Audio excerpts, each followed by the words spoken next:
Hey everybody, Shadow Slick here. Welcome to my Dandara Platinum playthrough where I get all of the achievements and trophies. So first thing, this game's pretty quick. Sort of Metroidvania style, that sort of thing, so you do a lot of exploring. With this guide, you won't be doing a lot of exploring. One of the biggest trophy issues is to get the 117, to beat it in 1 hour and 17 minutes.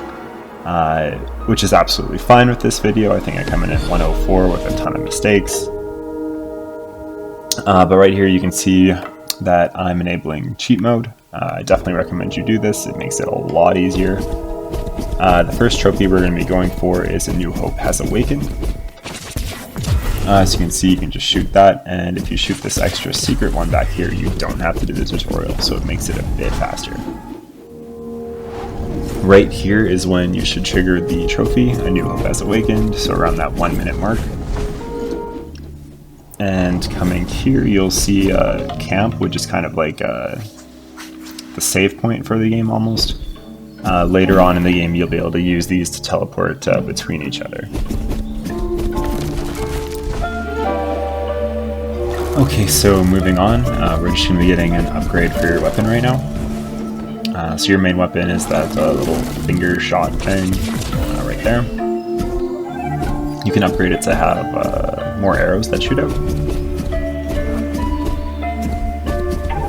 I do recommend playing this game for like 15 minutes or so, maybe even 30 before trying the speedrun, just because the controls you're bouncing up and down all the time. It takes a little bit to get used to, so. With that said, I think I only spent maybe 10-15 minutes before I was like, okay, that's good enough. I'm gonna try the speedrun. And here we are. So once you get this, you can warp back to your camp just by going to return to flag. The downside of doing this, though, is that you do lose all of your salt. But since we didn't have too much salt, that's not a big deal.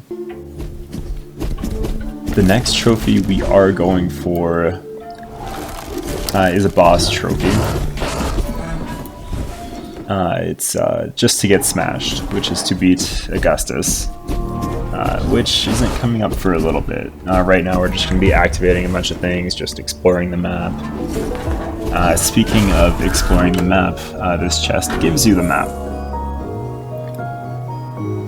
So I'm not going to be showing the map off too much in my gameplay, because I know where I'm going at this point. But it is useful for casual playthrough, just to get an idea of which rooms you still need to explore to hit that 100% explore. But yeah, like I said, I don't need it, so.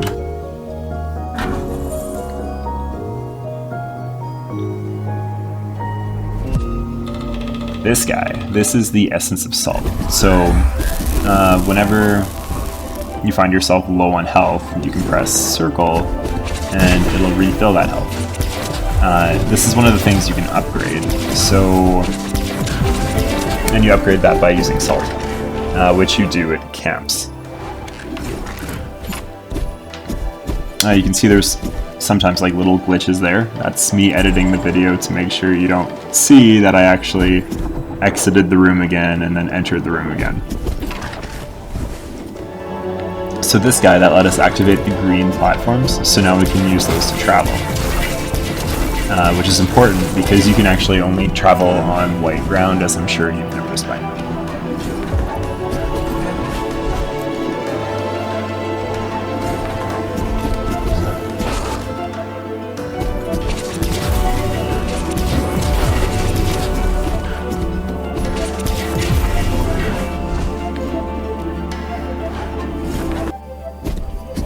So here we're going to find another camp,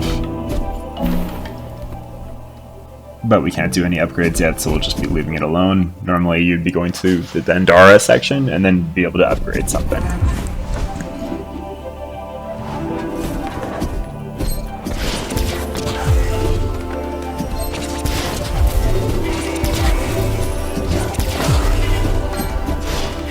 So those cement walls we can't break just now, but we will be getting an upgrade to break them pretty soon, in about 5 minutes or so. For the most part, you can just spam through here using your travel button, which on PlayStation is X.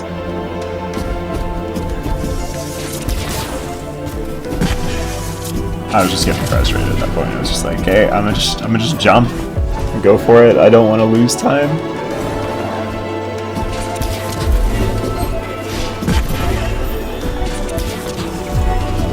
So yeah, like at this point, you could for sure use one of those Essence of Salts. I just didn't because I live dangerously.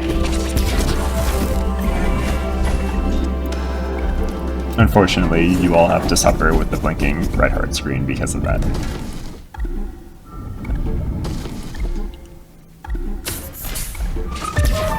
Alright, so this is our first mini-boss. As long as you're careful, there's a lot of time in between his shots, so you can travel pretty safely. But that's where the extra upgrade on our shot definitely helps.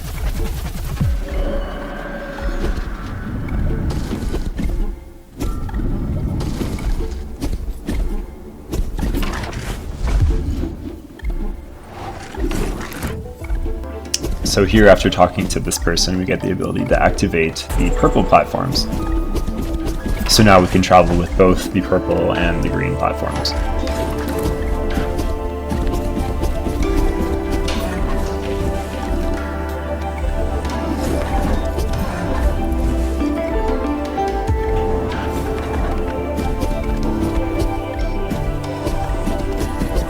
But now that we do have all that salt, we can use it at a camp to upgrade.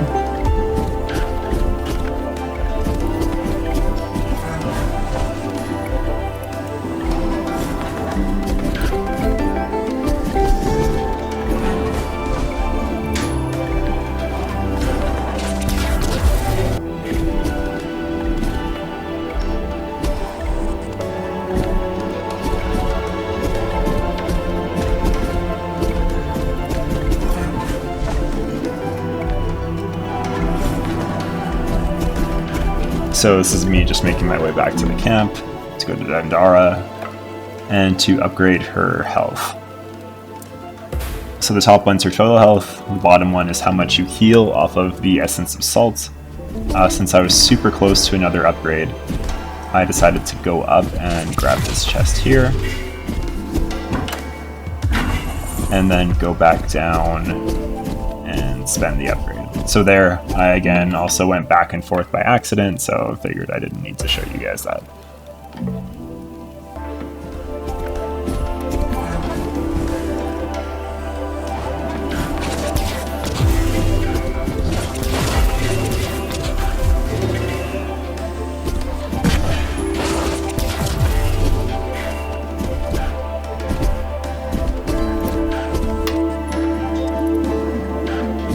Okay, so we can open those gates with the purple switches now that they've been activated.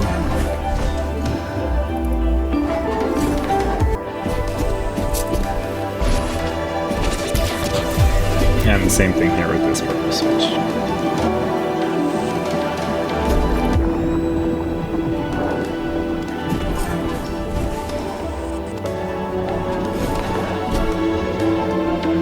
And you want to try to get off the platforms as fast as possible, like I did there.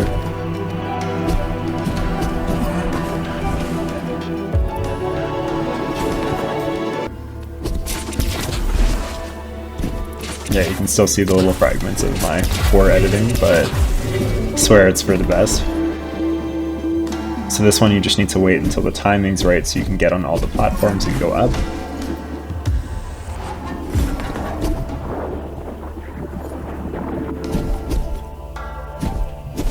I haven't really talked about those lights, but if you stay on one for too long, you'll get shot.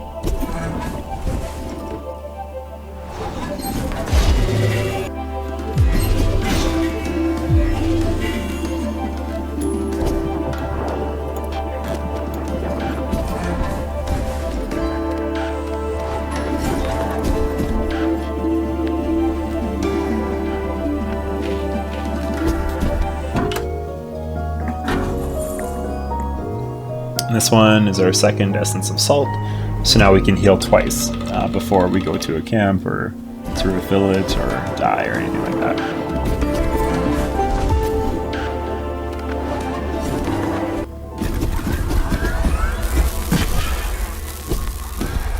Don't worry about that, I'm just awful.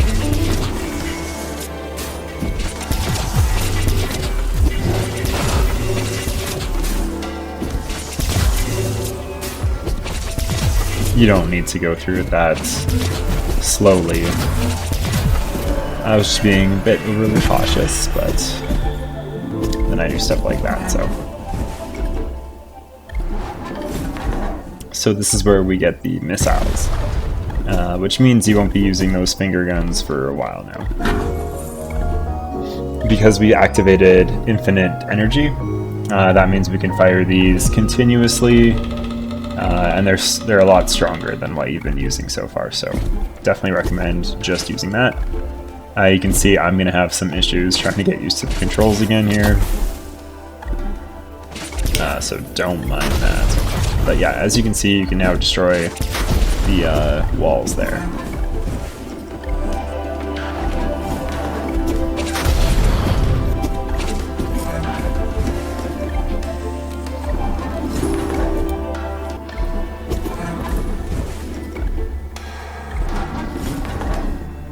Okay, so now we've triggered, the next part in the story. So this is where we're going to be fighting Augustus.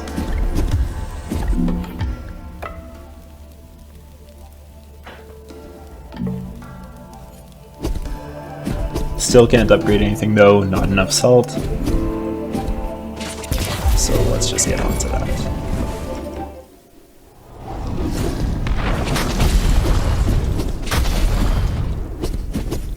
So those little shrines actually do something, but we just can't use them right now.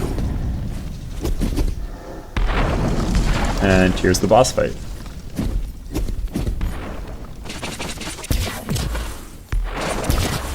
It does just take a second for him to come in now.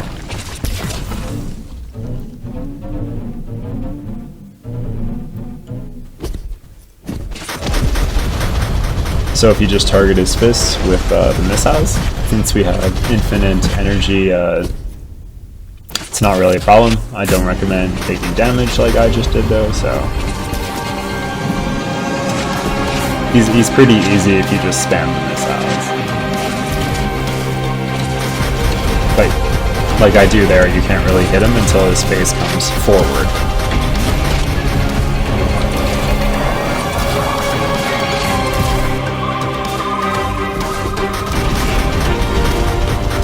And yeah, since we have missile spam, you can basically kill this guy without even moving forward.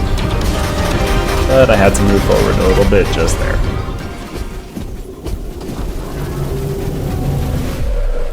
This will trigger the Just to Get Smashed trophy.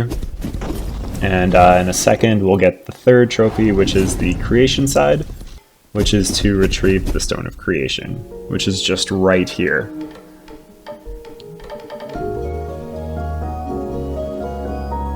So the next trophy we're going for is to get the Rock of Remembrance, and that one will take a little bit of time as well to get there. Since this is a time-sensitive game at the beginning, I definitely recommend making backup saves while you're playing. Especially, there's a camp in 3 minutes or so that I'll be pointing out, since there is a little bit of a trick to speed up one of the parts, but I'll point it out when we get there.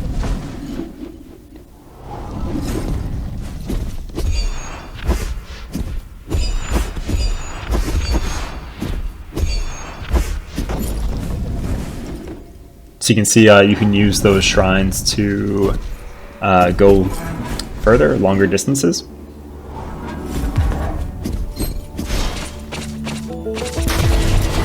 So now that we have everything, we're just going to be making our way to the desert.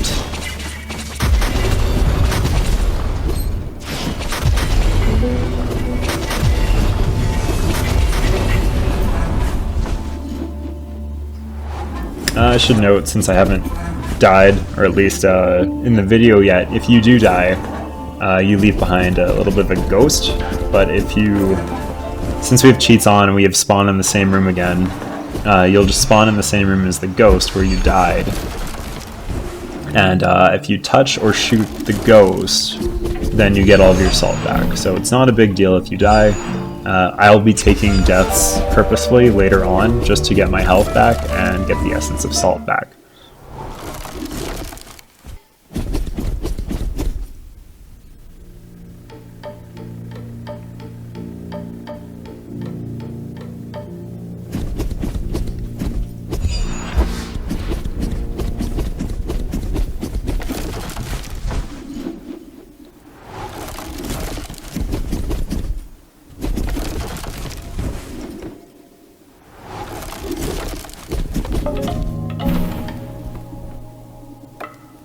So we can finally spend those upgrades.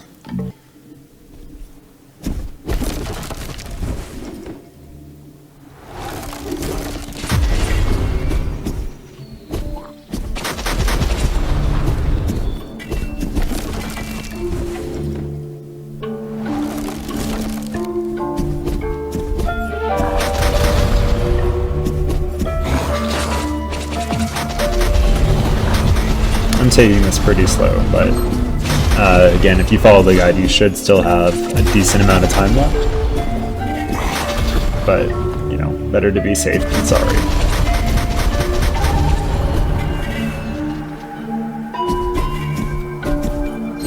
See, like, that's an example of a ghost. Other people also, or there are other random ghosts where you can get salt from their bodies throughout the game.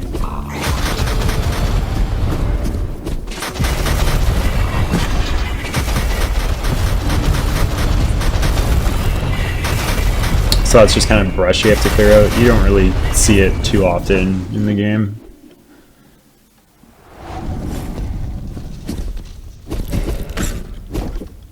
That is actually a door down there.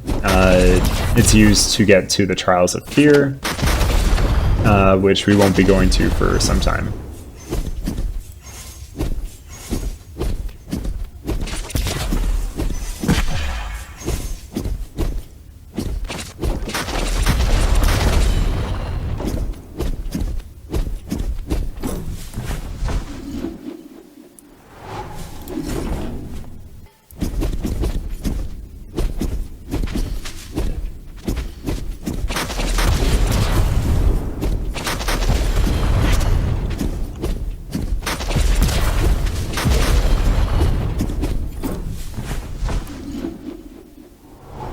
Okay, there's a camp coming up here, and this is where I recommend you make a backup save.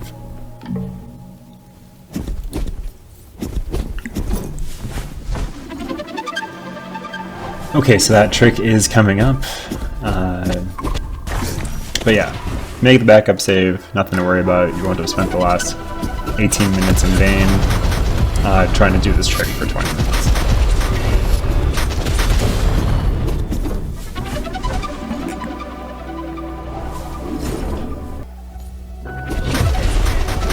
So with these platforms, you have to use the momentum from blasting to push yourself forward.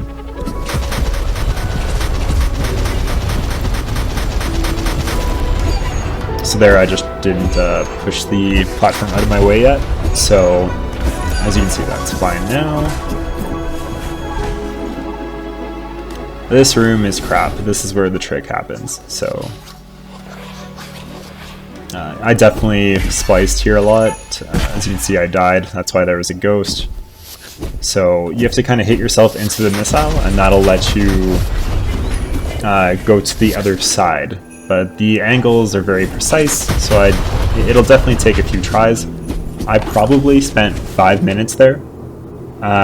So, you know, as soon as you get past the 5-minute mark, then I definitely recommend maybe reloading your backup save and trying again from there.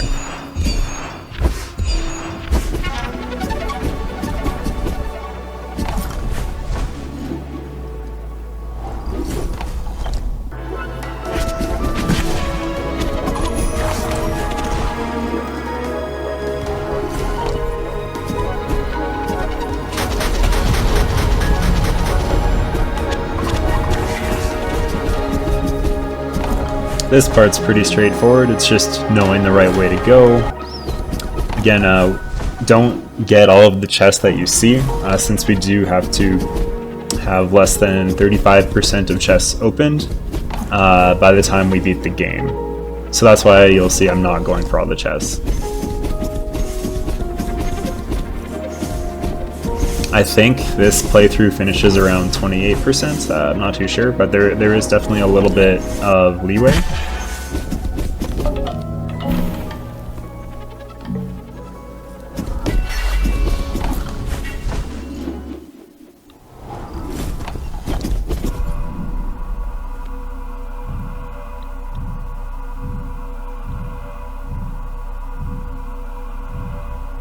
So we're coming up on that rock.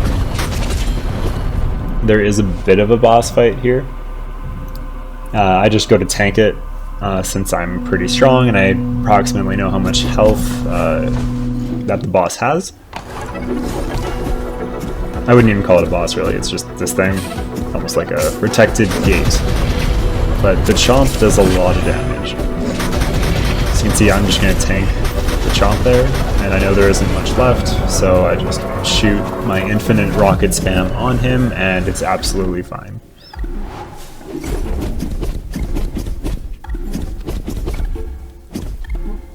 And this is where we get the skull. So this is the Remember trophy. And it's yeah, I guess it'll describe itself here, but so platforms will activate, basically, which means that you'll have access to more areas. And cool stuff like that happens. So that's trophy number 4. Trophy number 5 we're going for, or achievement number 5, is Wide Open Face, Hidden Heart. So you have to beat, yeah, boss, beat Belaya.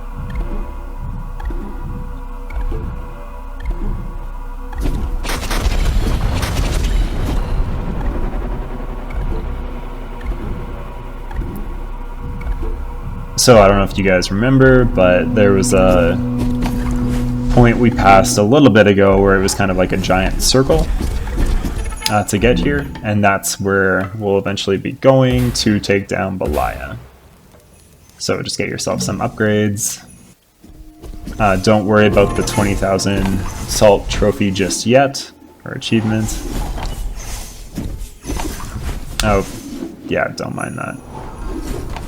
That's just me making a mistake.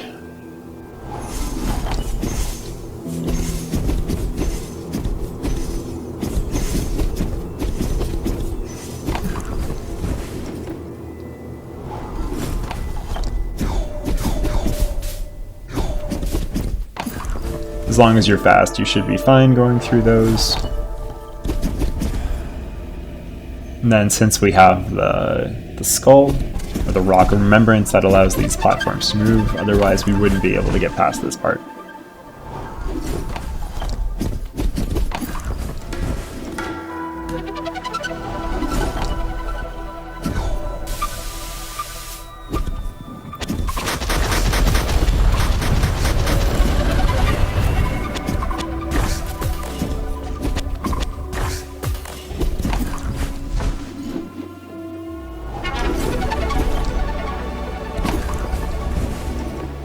So right now we're on our way to get another upgrade.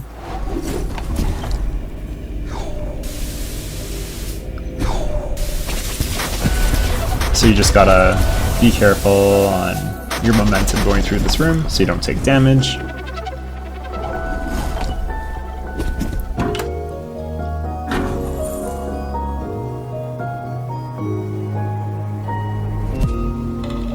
So this weapon's called Memory Shaft. What makes it different from the rest of the weapons you're getting is that you can hurt yourself with this one. So that means you can take intentional deaths to refill your health from now on.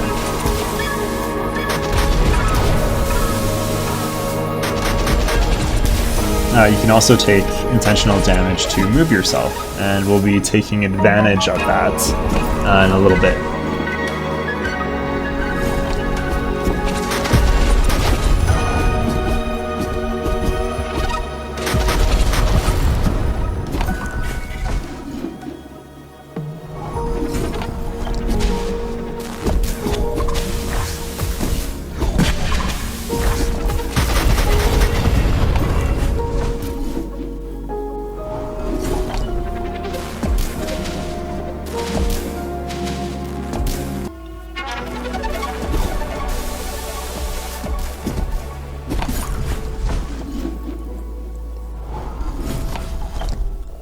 So again, just chest there. I ignore it because we do have to be mindful of that 35%.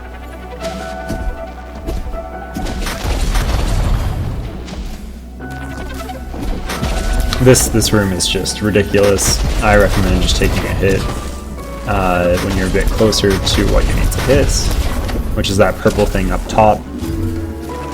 And you'll see that's what I do because I just didn't want to deal with this room anymore. Now, since those blocks turn when you use the momentum's there, it's just rough.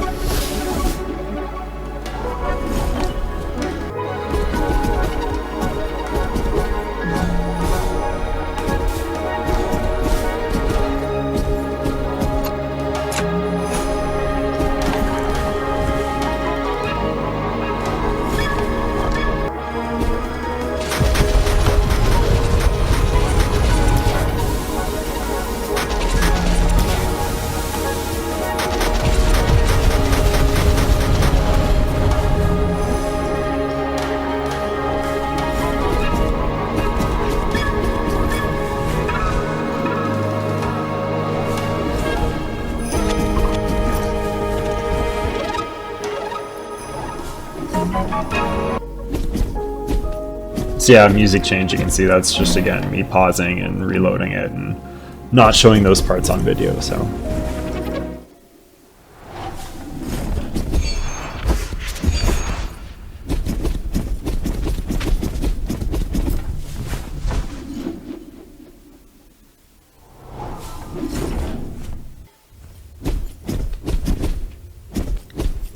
So this is that big circle that I was talking about before.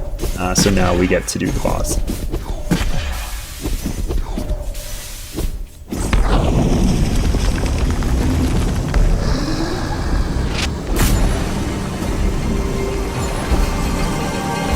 So this part's kind of just like a platforming, go quick.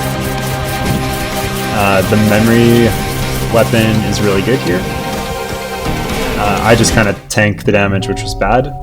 But because I had my memory shafts still going, I actually killed the boss. So yeah, you know, like for yourself, definitely would just recommend dodging his attack, and that way you don't die, which is nice. But yeah, straight up killed him despite dying.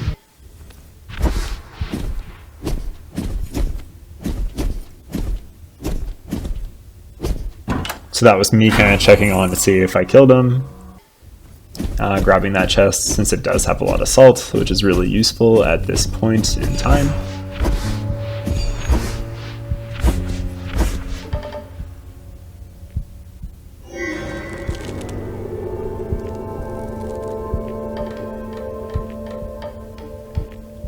And then story.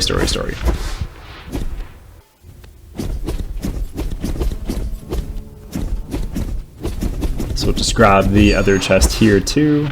Just so.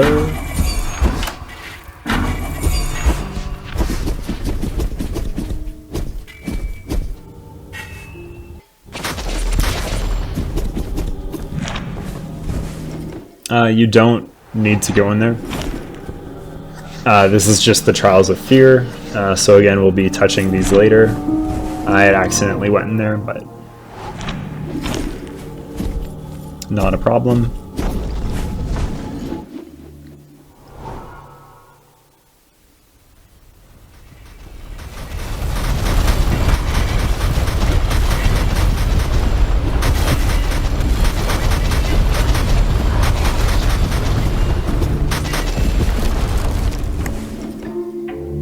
So now the next trophy we're going for is the intention side, which is to get the Stone of Intention.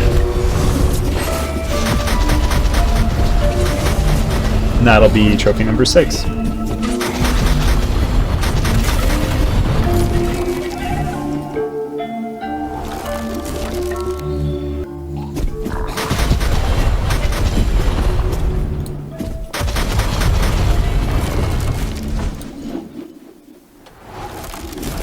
So now we get to go to the camp, spend some of our money, get some upgrades.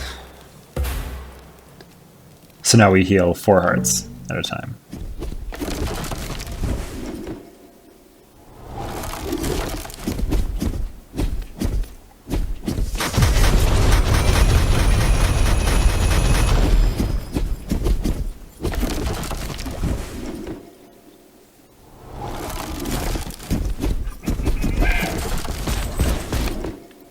So that weapon on the bottom, that's part of the end game, I guess you could say. There's a bunch of mechanisms that allow those weapons to move. We'll be destroying them later, but not right now.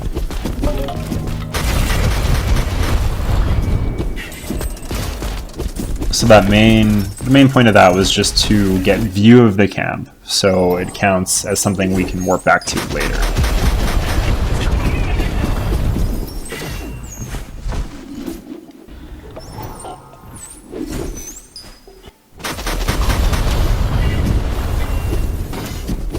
So those are one-way walls. I want to call them walls, one-way passageways where you can only go through them in one direction. Here we're going to be hitting another camp as well. Again, we don't have to actually touch it. We can just have it in vision and that'll trigger for us.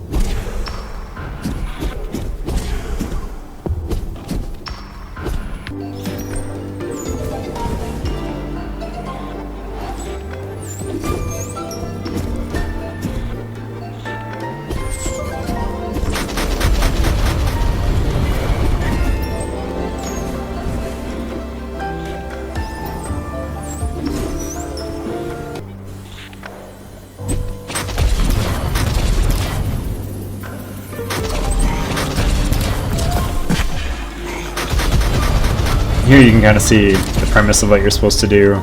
I just didn't do it well.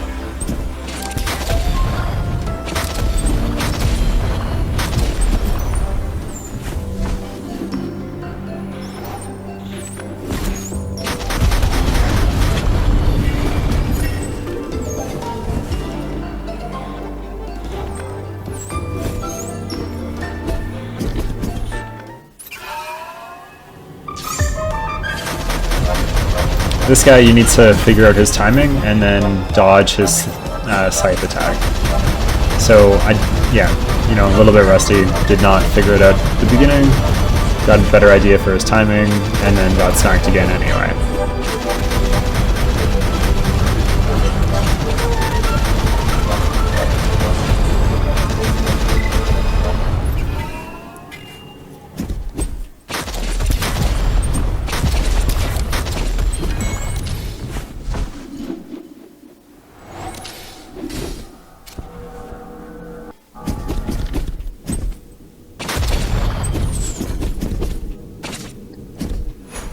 So this is where we get the Stone of Intention, which is our 6th trophy, or achievement.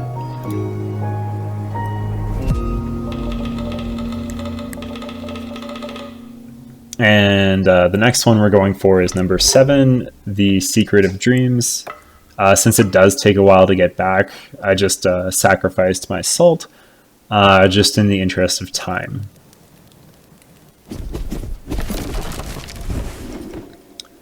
This part is tricky. I did screw this up a couple times, so apologize for the poor editing. You're going to want to use your memory shaft, but you're going to want to die there beforehand, so you set yourself up for a heal.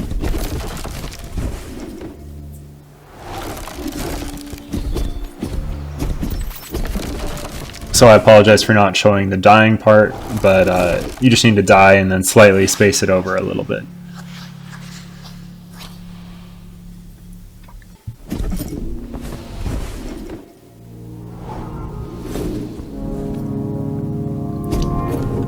This part, I feel like I kind of didn't take the optimal route, but as long as you follow the same directions I did, you should be fine.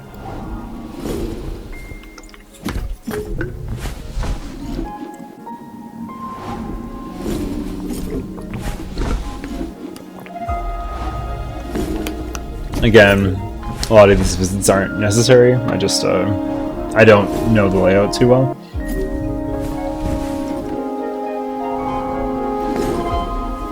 But you do need to get 100% exploration anyway, so not the biggest deal.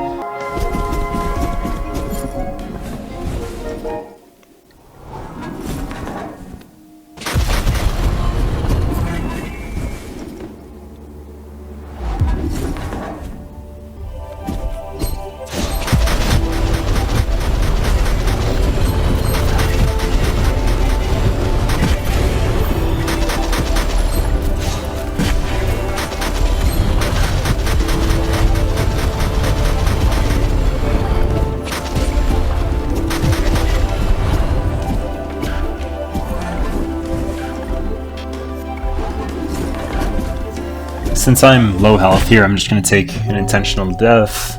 I'll show you that one because it's quick. But by no means do you have to.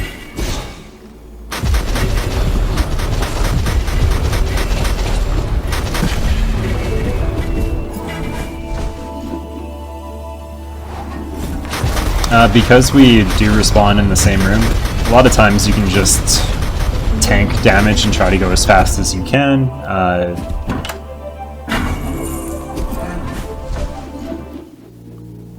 But that's completely up to you.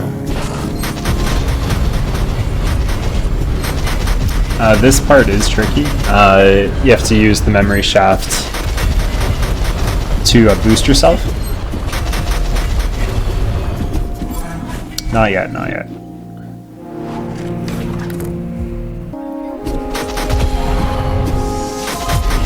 Getting ahead of myself.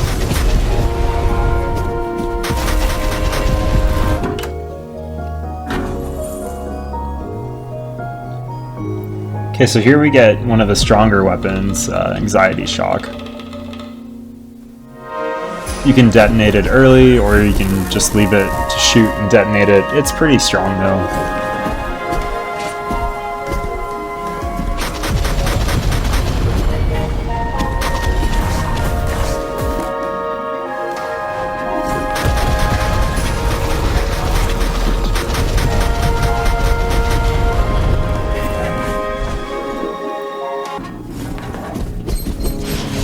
Alright, so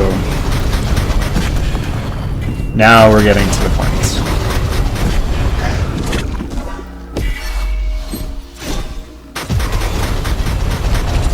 So I had died there before, that's why that body was there. Just no point in showing you that.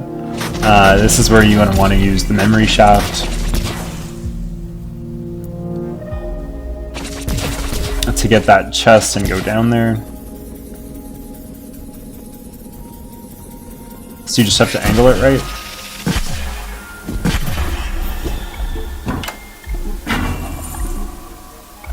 And then just let that expire.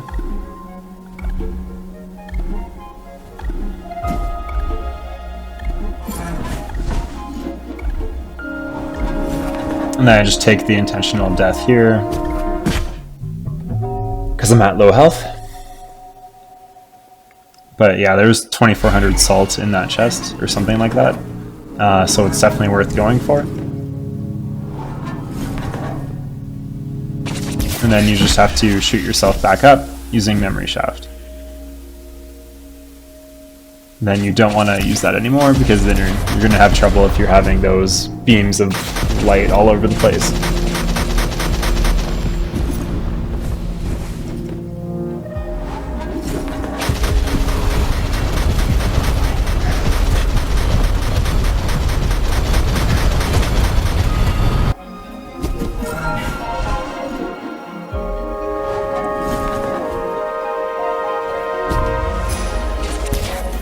So this boss, you want to use Anxiety Shock. It's just an easier weapon for this guy.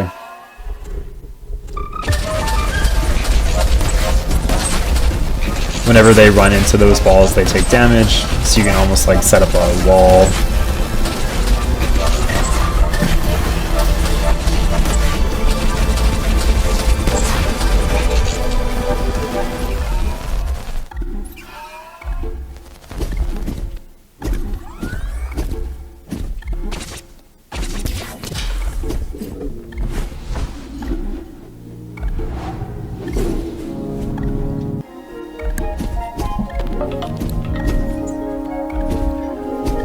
Okay, so this is going to be trophy number 7 right here,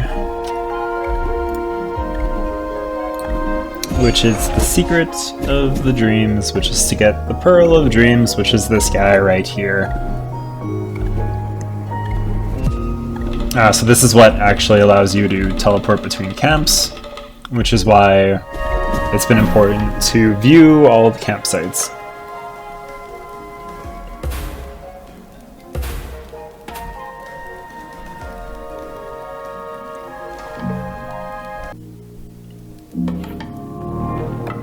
Alright, so now that we can actually teleport to campsites, we can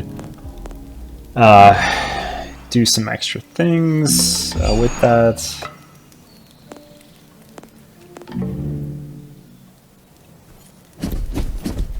So you need to get the campsite, it's like breaching the wall or something, but it's in this direction, and that golden area we saw with all those guns, there's a campsite we can see in there. Otherwise, there's no other way to get inside that area. So we need to get a look at the campsite and then warp there.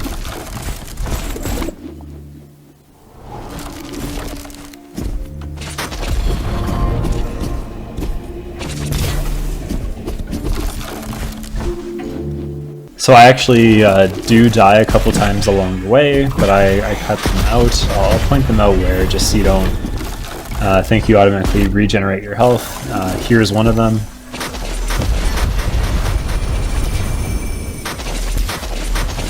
Again, since we do respawn in the same room, it's not the biggest deal if you take a death, as long as you're trying to rush through it as fast as possible to keep your time going. My time in this game was a 106, but within the video steps with all the cutting I did of myself dying, the video actually finishes the game around 1 hour and 1 minute. Again, I took a death here as well, that's why you'll see the body.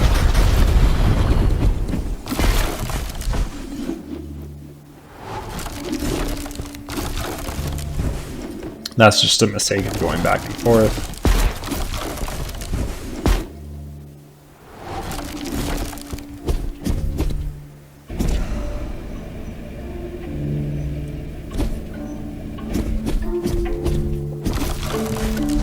So now that we got the campsite, we're just going to go back to the campsite we were just at in order to warp.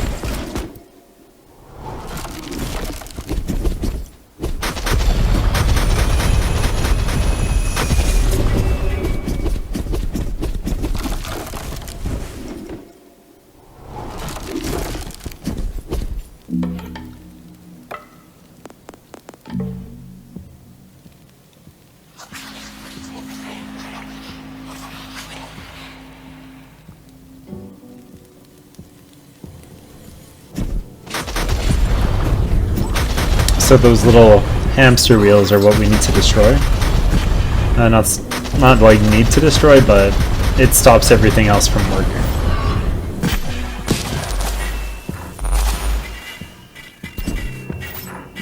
And all of a sudden the area is a lot easier to go through.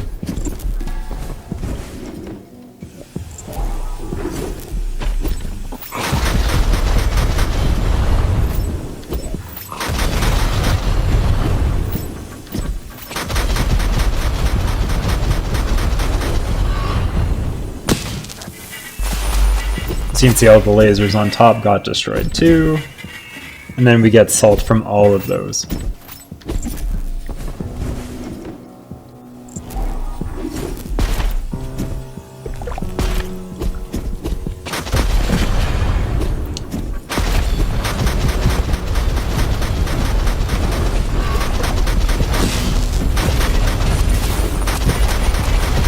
So the only reason I'm just double backing here is to get all the salt from those broken traps.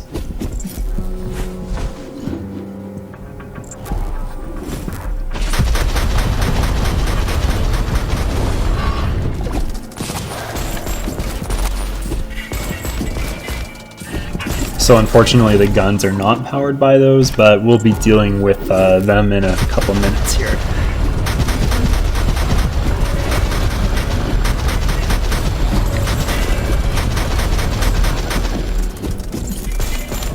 So I did die here on my first try, that's why my body's there, and that's why my health is regenerated. But you just need to set up those memory shafts within those little holes.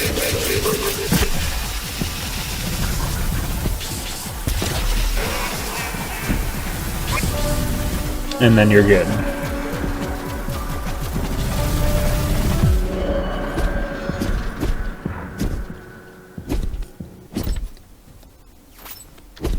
So the next trophy this run does get is the carry more than 8,000 salt at once.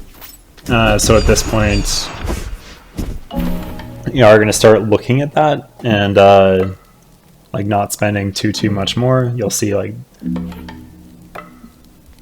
this is probably going to be my last upgrade before I just go straight for the 20,000.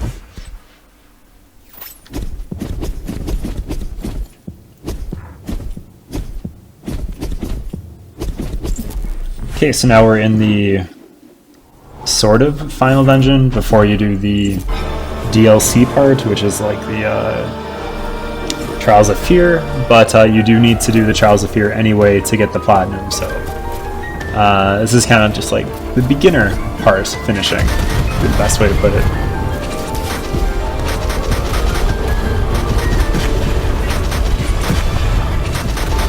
So I'm just going to take a lot of damage and try to get this done as fast as possible.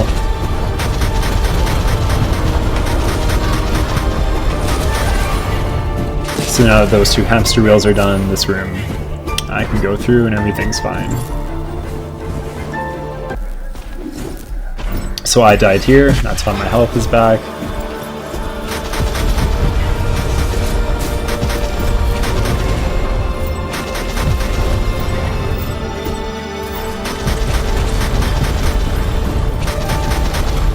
So destroying that hamster wheel will open the laser up, and that means we can go through.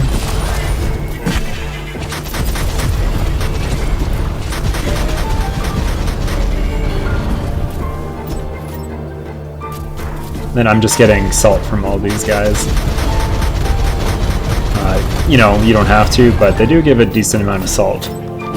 And based on my time right now, I can afford it to go for that, so that's why I do.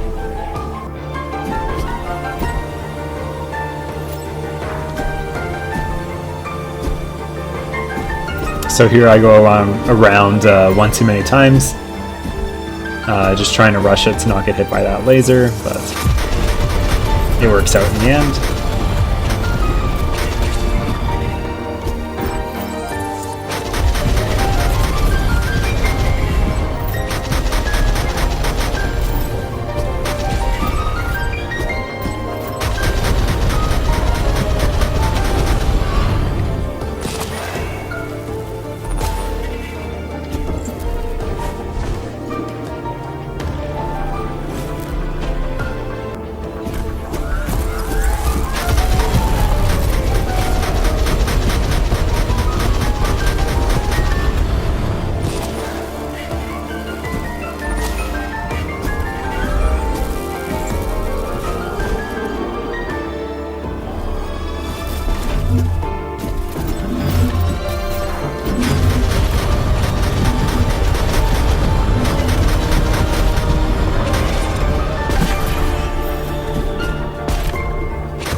Again, you don't have to do that, just getting some extra salt.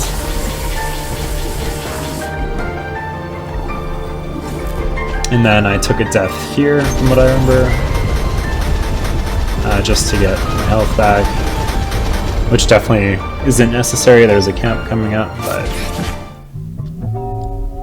didn't remember at the time.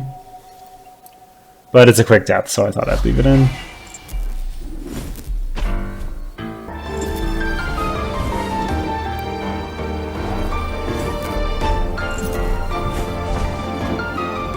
And then, yeah, just went back by accident there, so.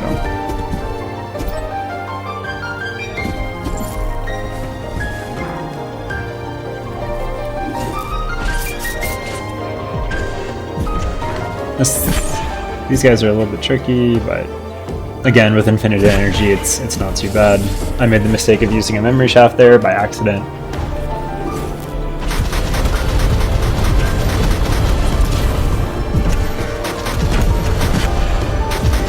And at this point, I'm just trying to not be perfect and get through things as fast as possible.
Since this is, you know, like a final dungeon, we do get a lot of salt here, so you can see we're almost at 8,000 already.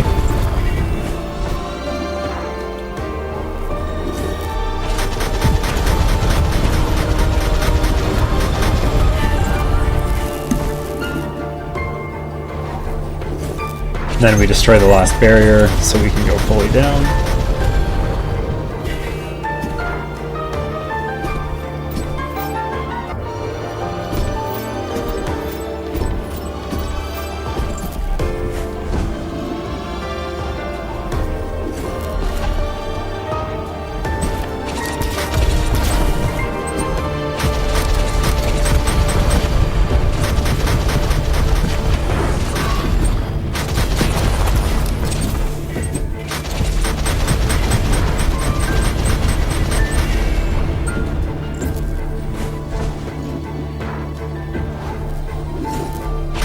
So yeah, we're over 8,000 now, so that means we got the trophy for that.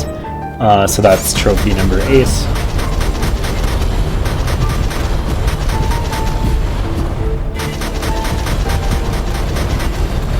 And the next trophy in this guide is the 13,000 trophy. So we're going to hit that before beating the boss.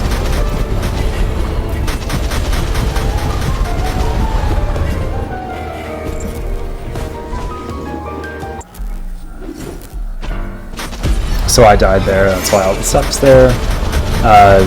There's 2 of these guys, which can be a little bit tricky, but thankfully it's not too bad. As soon as you get one of them down especially, then the other one will fall shortly after.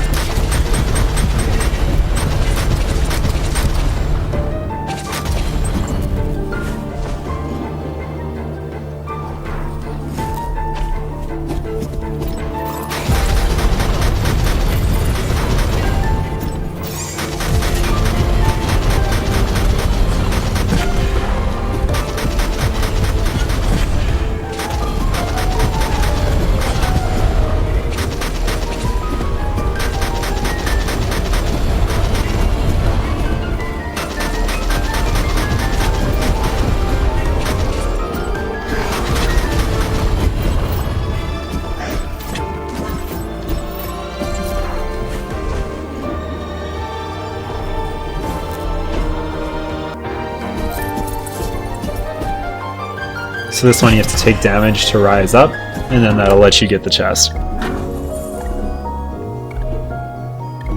You can also do that with the memory shaft too, but this will give you another essence of salt, which, as you know, heals you and will make the boss fight at the end a little bit easier, but for the most part you really shouldn't be taking damage during the final boss anyway.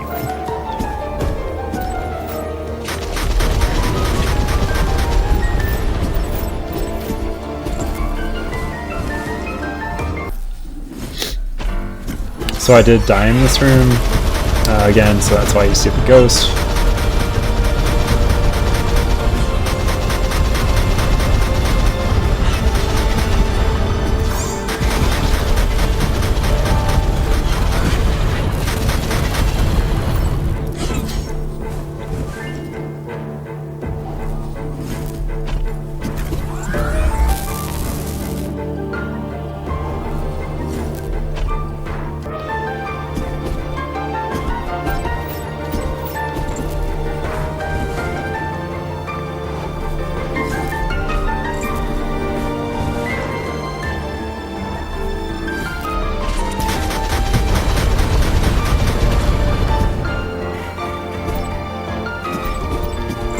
it's not really necessary to go do that first. I was going to be going this way anyway, so...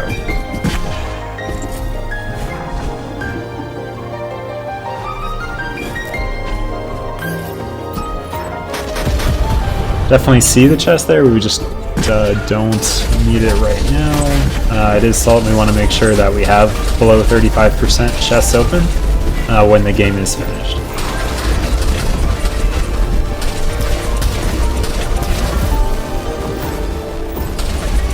But there's nothing wrong with getting some extra salt right now.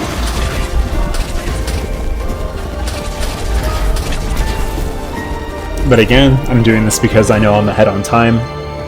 So if you're not, definitely recommend just blitzing through.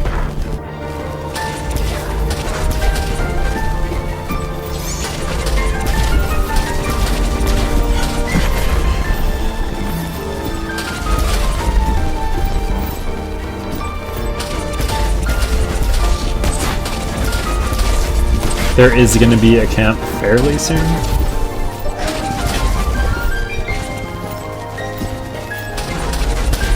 It's just right up past this room. So if you are hurting, you can just wait until that camp. I'm just killing some extra enemies for the salt.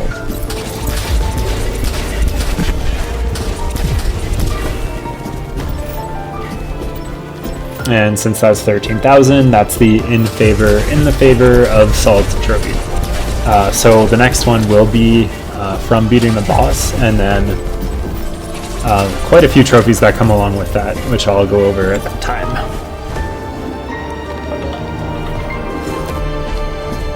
So we can recharge here, and then finally get ready to beat the boss.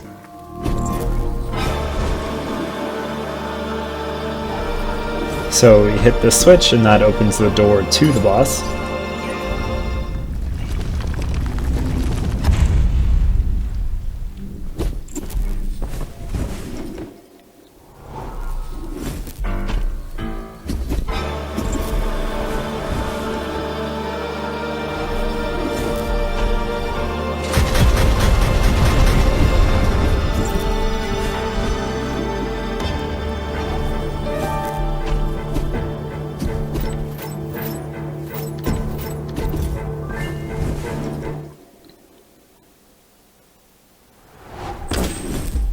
So you can just, again, go through here super fast. It's just a bunch of platforms to get to the final show.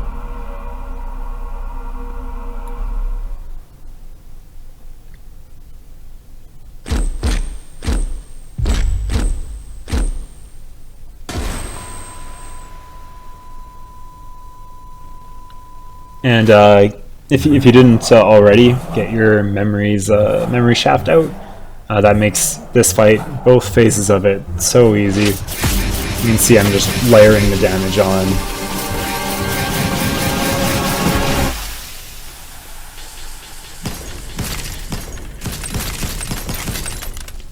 And then this next fight is basically the same.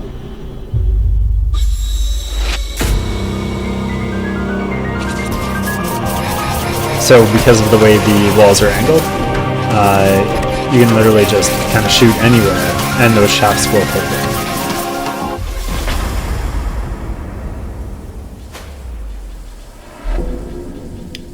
it. So you do need to hit that body again, just one more time, just to finish it off.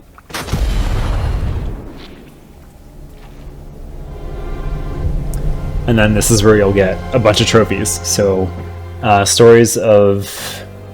No, Salt's realization is the first one, so beat Elder and free the Salt from his oppression, done. No hand-holding is to finish the game without opening more than 35% of the chests, done. Stories of freedom, finish the game, done. No distractions, which is to finish the game with less than 75% of the rooms visited, done.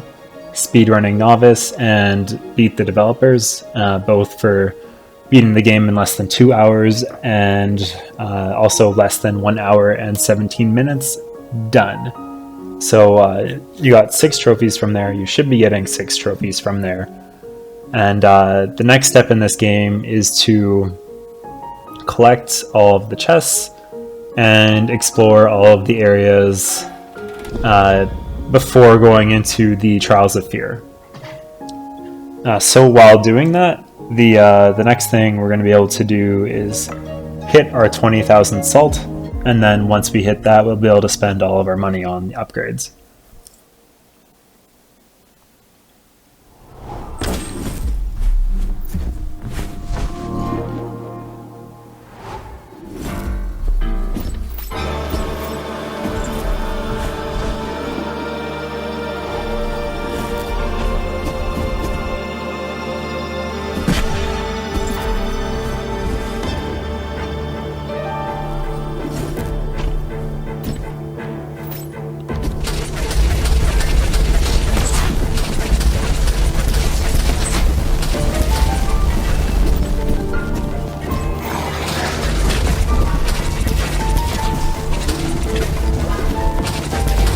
So there is an option for you to turn on statistics from the main menu. I'll be showing it later. It will show you how close you are to 100% in both exploration as well as chess, but it's a little bit misleading since it separates the information from the DLC areas and this main area. But you do need both to be 100% done in order to get the completionist trophy, which is required for the platinum.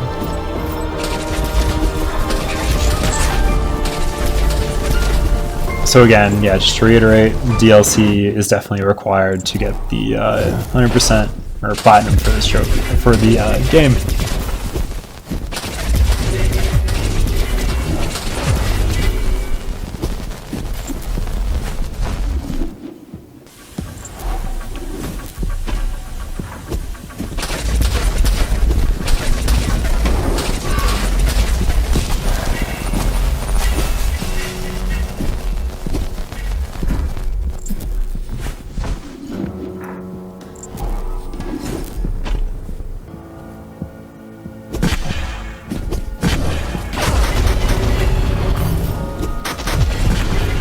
So again, just blasting through.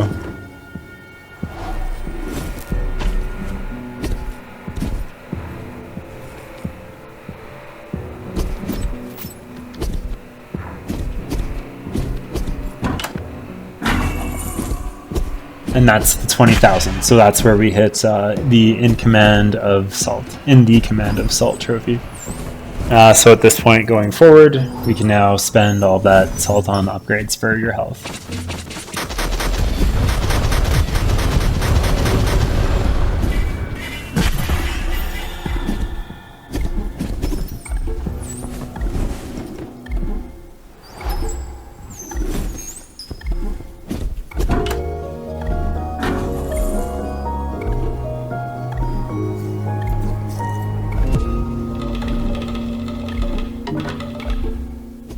So because I got that chest, that means I get an upgrade, and all of mine restock.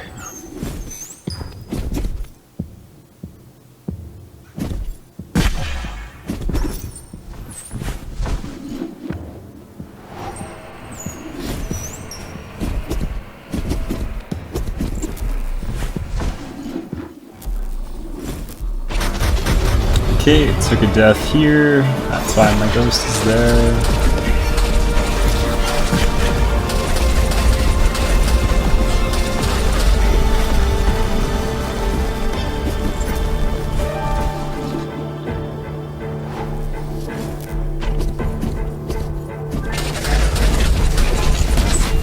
You can get some free pot shots on that guy before he gets up.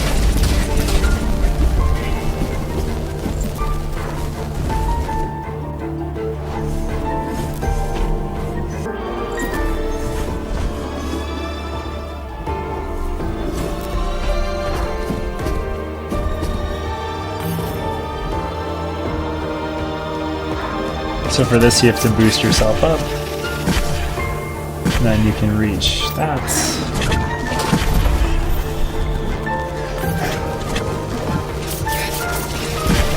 I'm just using the wrong weapon right now, so don't mind me.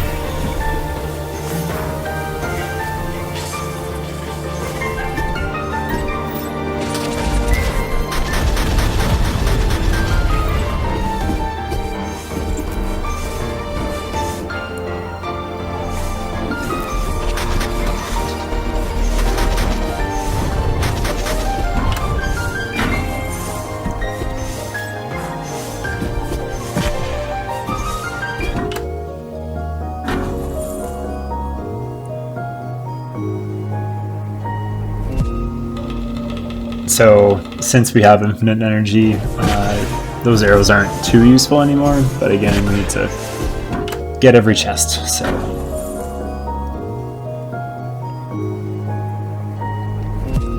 These guys, as it says, use it to recharge your energy, but again, since we have infinite energy, not the biggest deal. This room I do end up taking a death after I get the chest, but I'll be showing it since I wanted to show off where the chest was in case you missed it.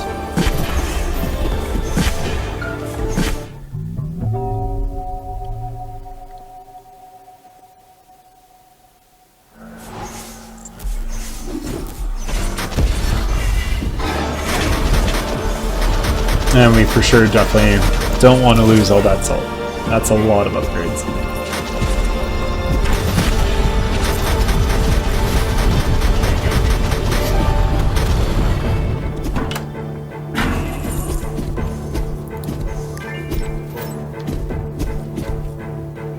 The next trophy we will be getting is to finish the game again with 2 challenges or more. But that won't be for a while. You can kind of do it at any time. I just choose to do it later. But I'll make a timestamp in the description so you can see when I do go for it.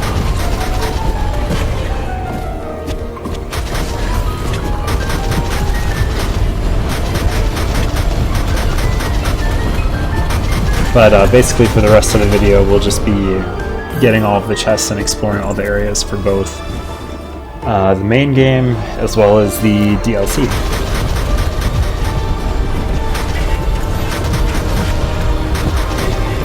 So that'll be probably just less than another 2-hour ride.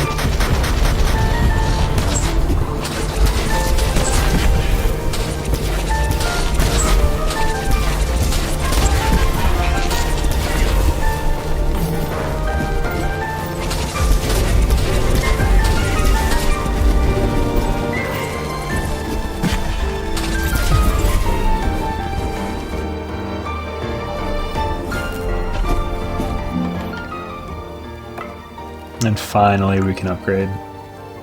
So I'm leaving the energy upgrades alone since we do have infinite energy. It doesn't really make sense to upgrade anything energy related.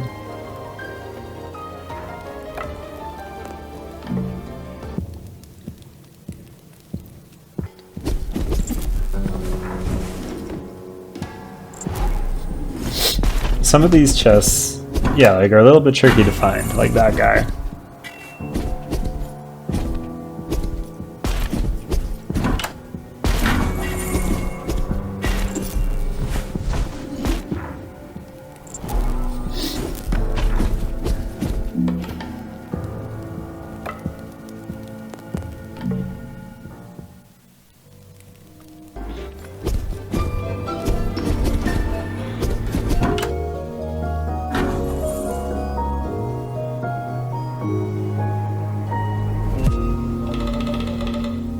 Since we don't have to worry about that 35% chest anymore, yeah, we can just go to town and fully upgrade our character.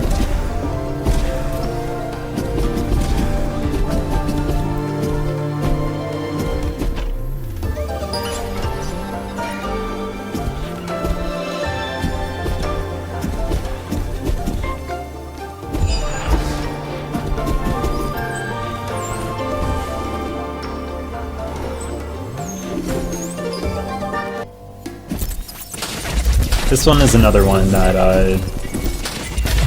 would be hard to find.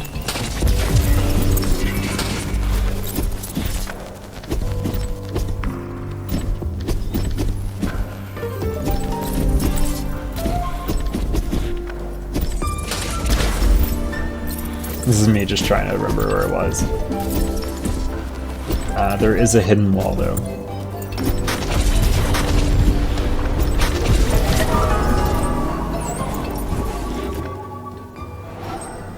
So sorry about that, a little bit of extra time there.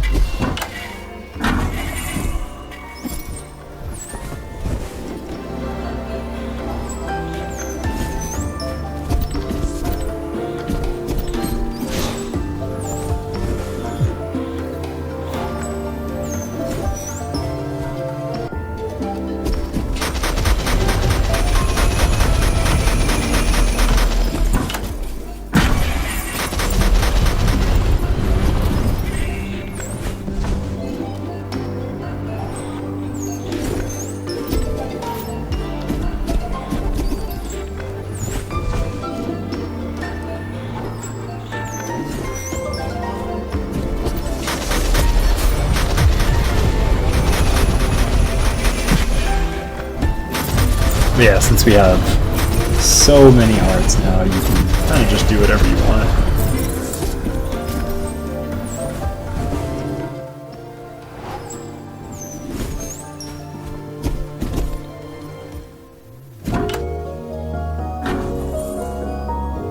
This is probably my favorite weapon in the game. I definitely used it a lot, at least in the later game. But it basically reflects off of any wall. And it's really good. So, moving on.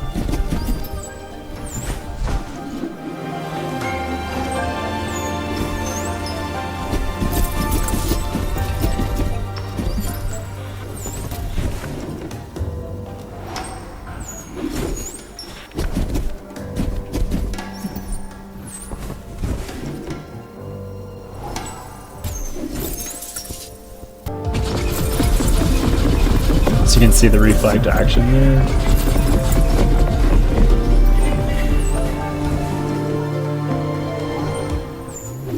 This chest is a bit of it's one of the trickier ones. I think it takes me a little bit, but I'll show you the whole process. A lot of it probably being pretty unnecessary, but this is how I ended up getting it, so. You need to have it set up like that, except you need to also be able to get to it.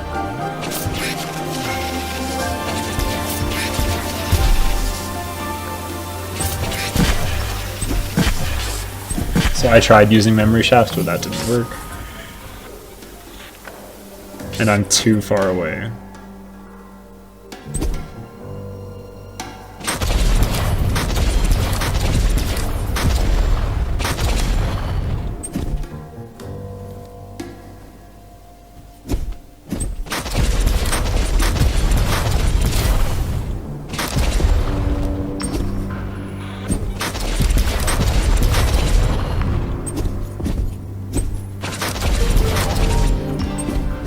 So that's it, finally got it. The main thing is that you need to be close to the chest, so on the first platform instead of the second one across from it, and that way it'll allow you to get off of the platform when it's there.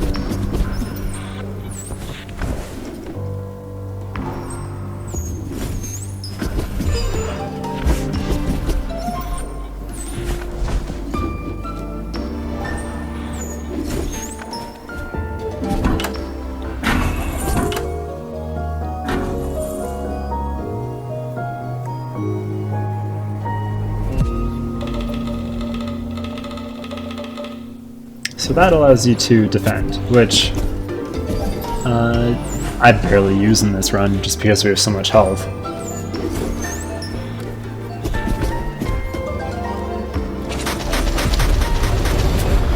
But you can definitely use it here.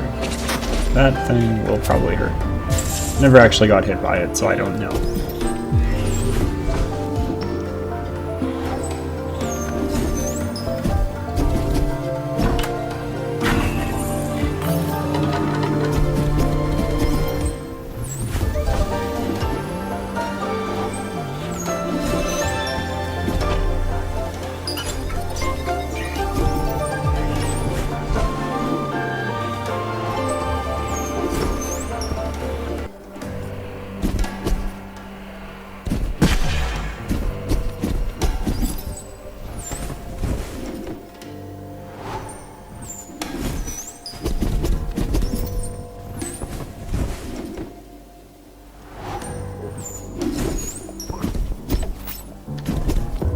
This one, yeah, just another hidden exit, not exit, but wall destroyed.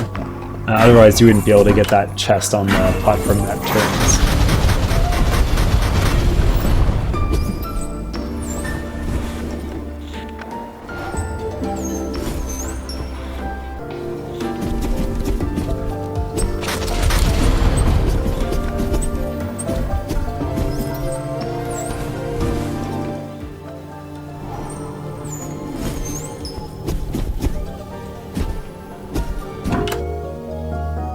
again, that's just another Trials of Fear entrance.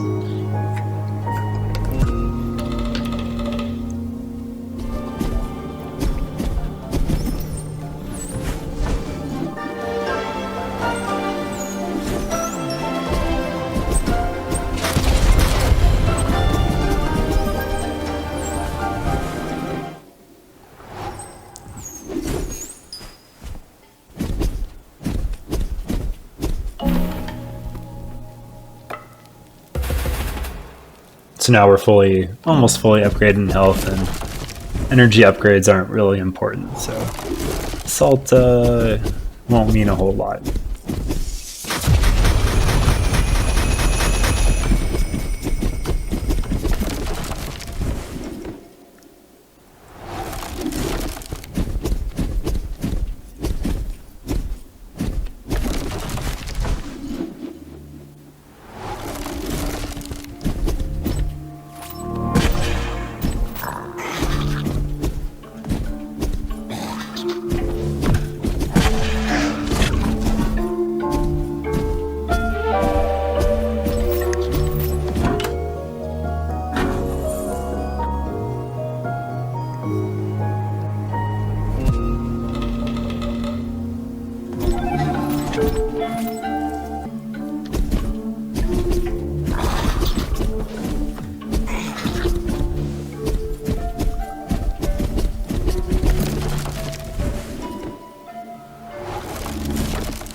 This is me trying to press X really fast and then going back and forth because that's how the game works.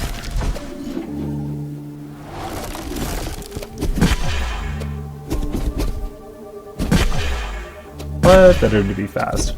No point in me taking my time.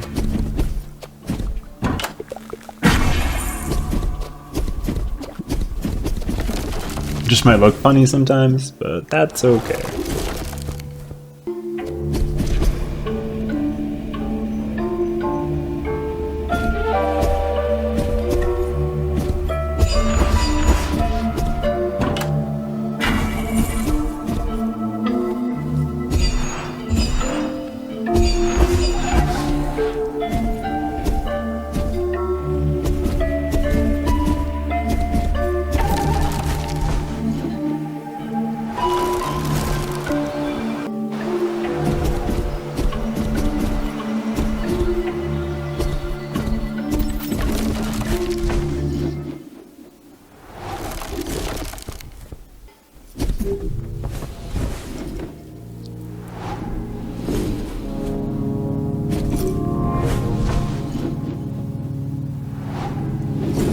You can see there's a bunch of chests in this room too, so we'll be hitting those up.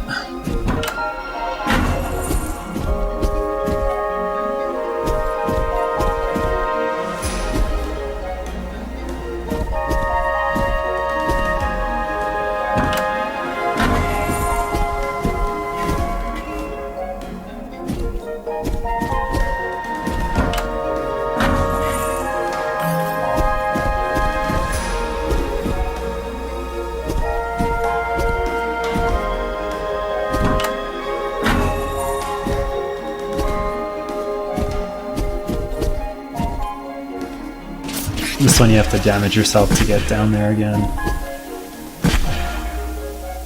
I just kind of messed it up a little bit, but that's good enough to get down.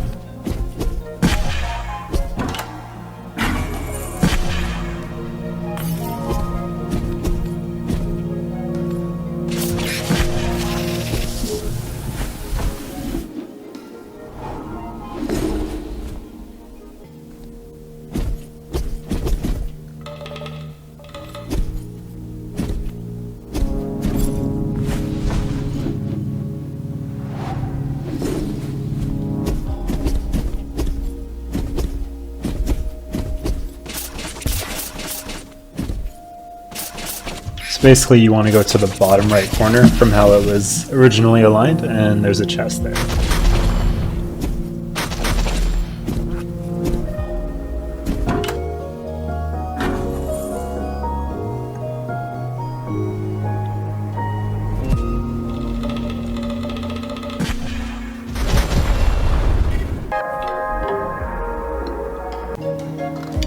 So I didn't actually mean to hit main menu there, but felt like I needed to show you the rest of it so it all made sense. I was just hoping to hit return to the flag. Because yeah, this dream place is a mess and it's just a lot easier to go back to camp.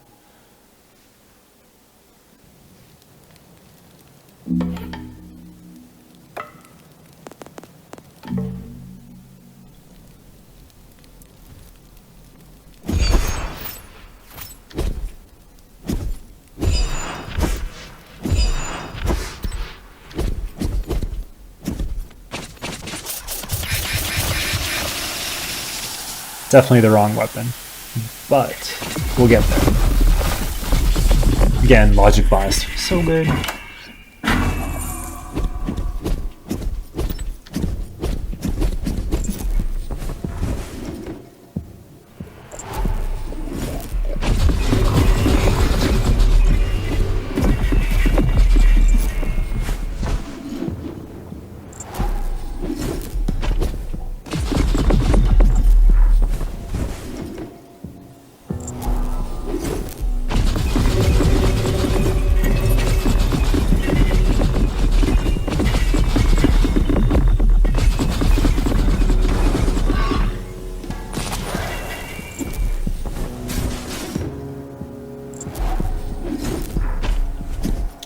This one was a cool chest, to have it shown in the window and then you kind of figure out what you need to do from there.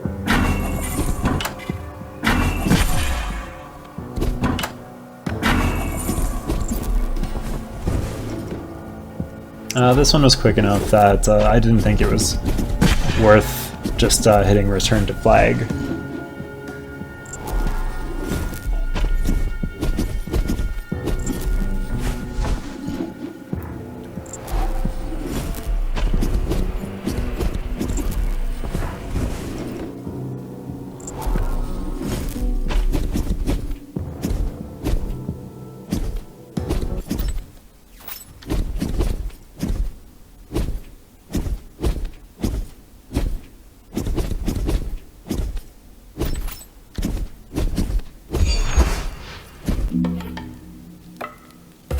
And that was the other reason, was that we can get the last hard upgrade.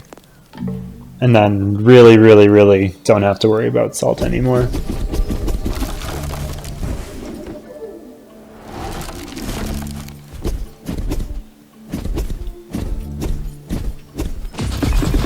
So again, just some really weird looking chests. How are you supposed to get it? Oh, well, you can destroy that wall.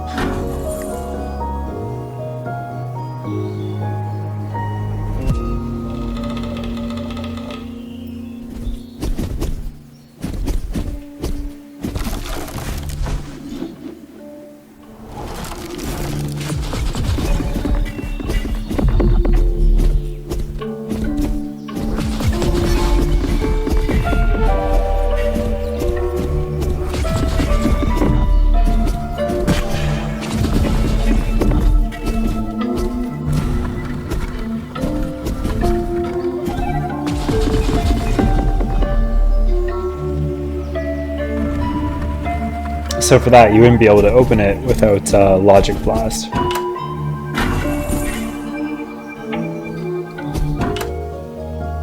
Unless you did some really fancy maneuvering with damaging yourself or something.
Again, some of these are kind of just going to be for grabbing exploration, so there's no point in going any further than just entering the room.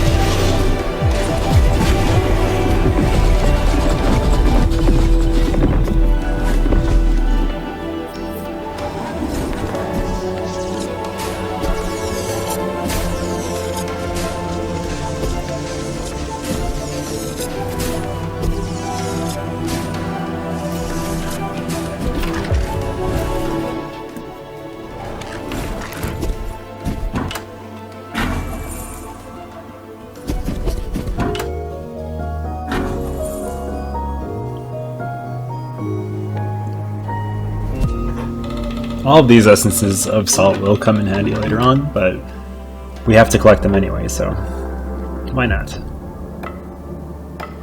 And since we don't really need salt anymore, there's no harm in just returning to the flag and speeding this process up a little bit.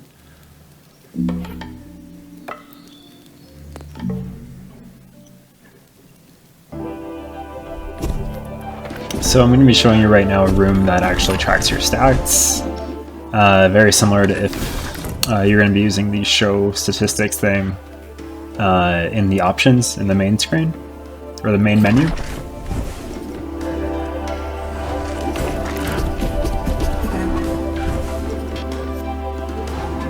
So you can see we still have a little bit left to go. In the 80% tile for both chest and exploration. Not 80% but we've done over 80% in both.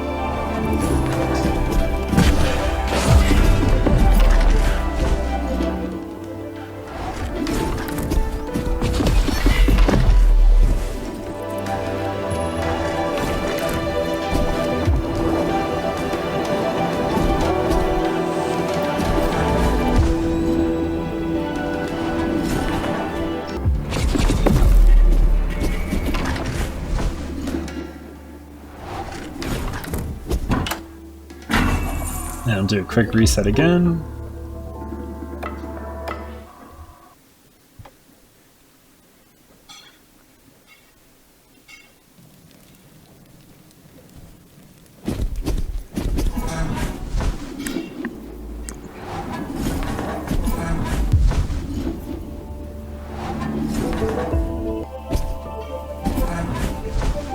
So again, just triggering certain maps.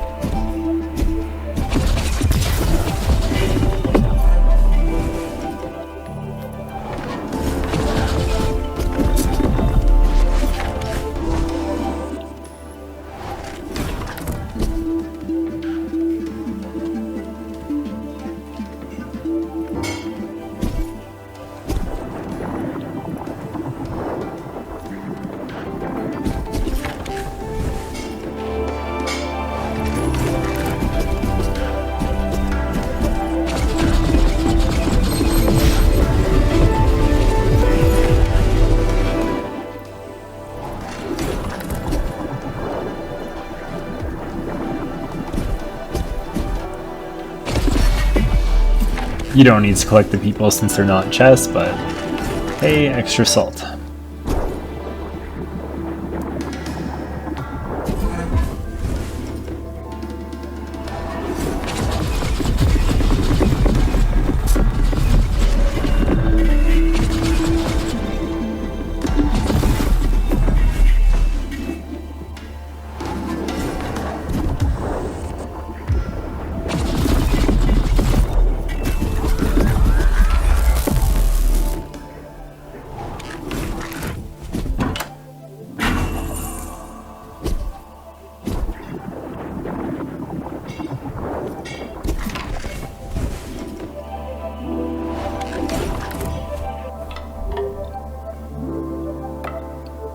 So you probably could have left as soon as you got that chest, but stuck around a little bit longer than I needed to.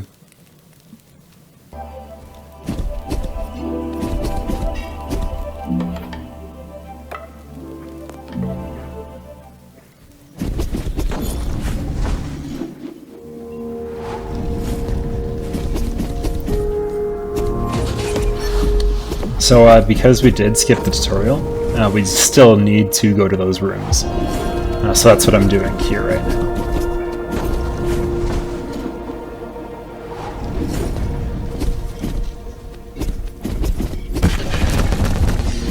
Except it's just a lot faster when you have everything already, and since we don't have to worry about time anymore, it was definitely still worth it to skip past this at the beginning.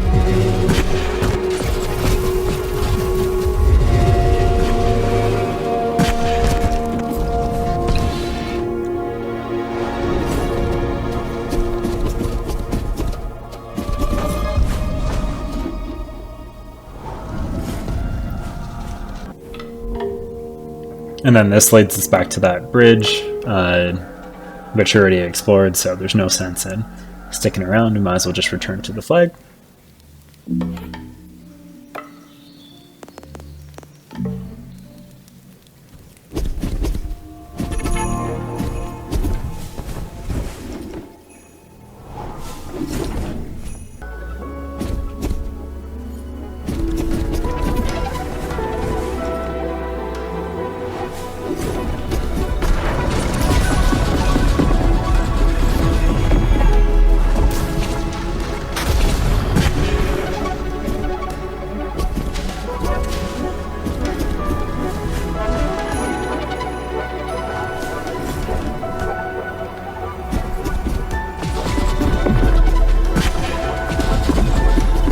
For this area, you need to hit all the switches. So there's basically one in every corner, and then a little bit of a surprise for one.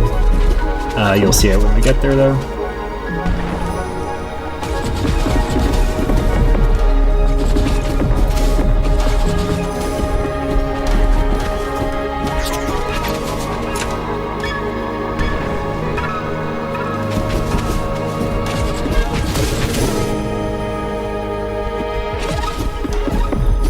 So this one's a surprise. It just doesn't actually open that. It opens a new pathway down there.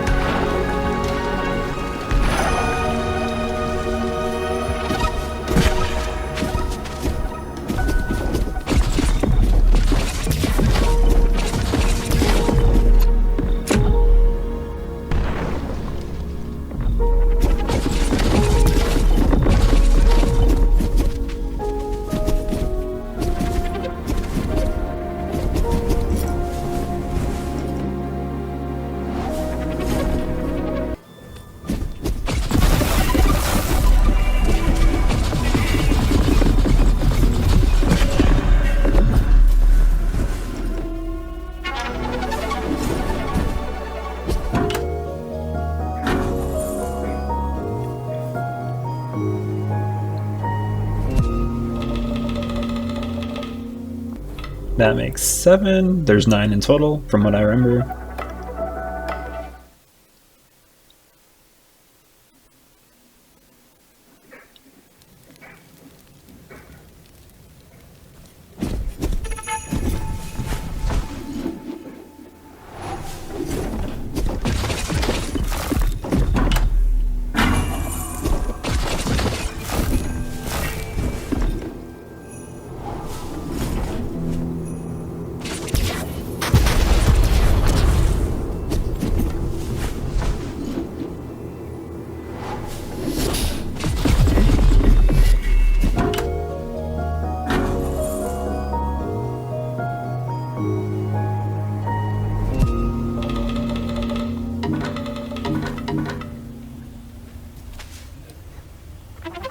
I don't remember why I paused here. Must have been, you know, focused somewhere else, but either way we just need to go back. The room with all those rotating blocks is definitely, there's a lot more to explore here.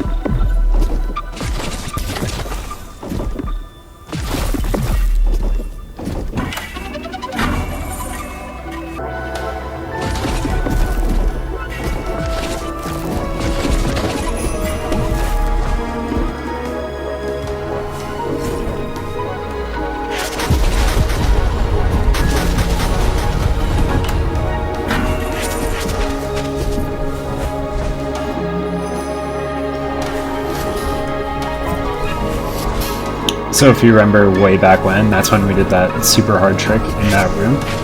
to skip across that area.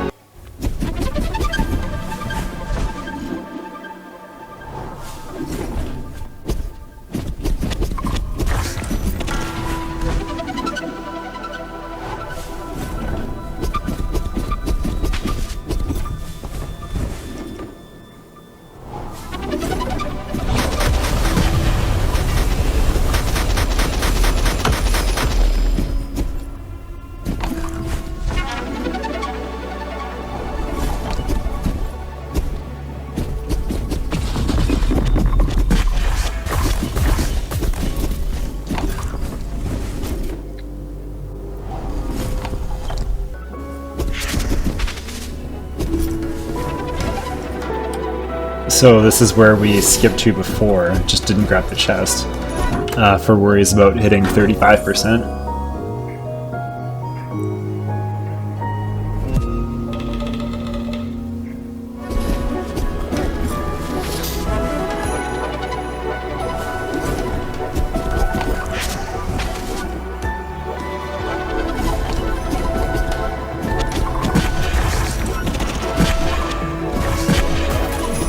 You don't need to worry too much about getting in here, it's just,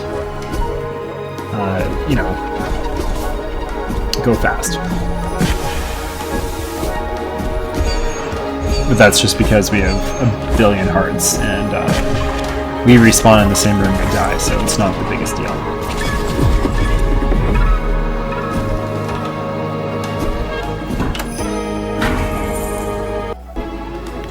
You're going to see a little bit of a glitch there just because I initially left the room before hitting the lever, so I had to come back, and you guys definitely did not need to see that.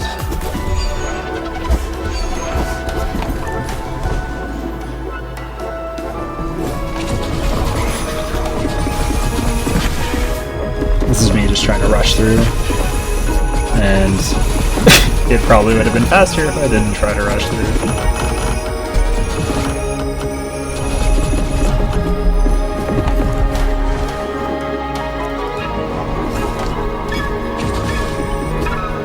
This one's a bit of a puzzle, but not too hard.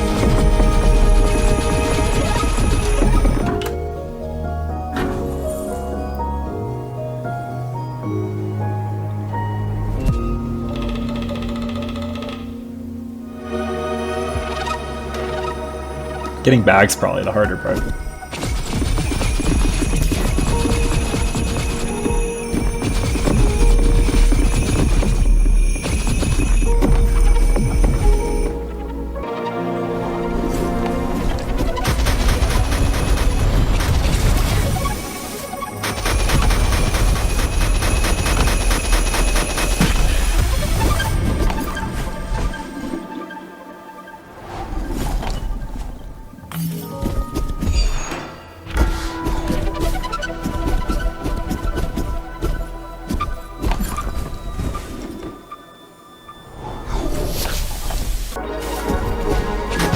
So this one, we've been here before, but there was a chest at the bottom, so that's just what we're here for.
And this was the last chest for that area, so we can just warp back.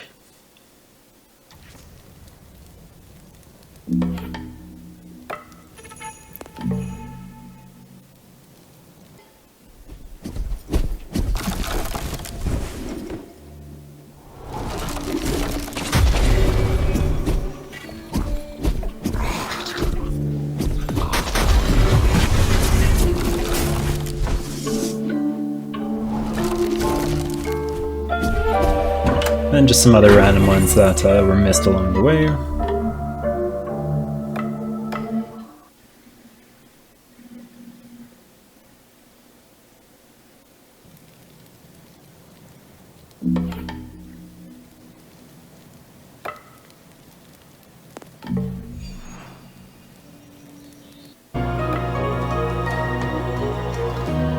So I restarted here just to show you, since there's only one chest left, I'm turning statistics on now so we can actually see the statistics for the Trials of Fear section. Since initially I didn't want to get it confused, thinking that you were super close to done when you're at like the 99 and 100, since there's actually like a whole nother section you need to explore to get 100% in chess and exploration for this game to get all the achievements and platinum. But this is the last chest right here. I just skipped by it because I suck.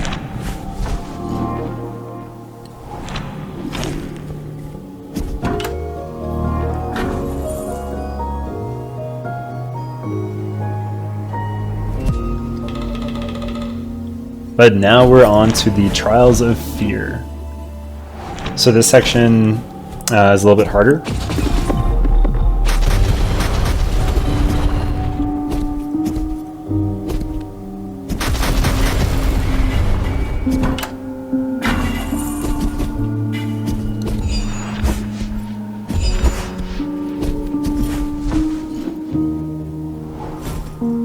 But you can see our progress as we go now.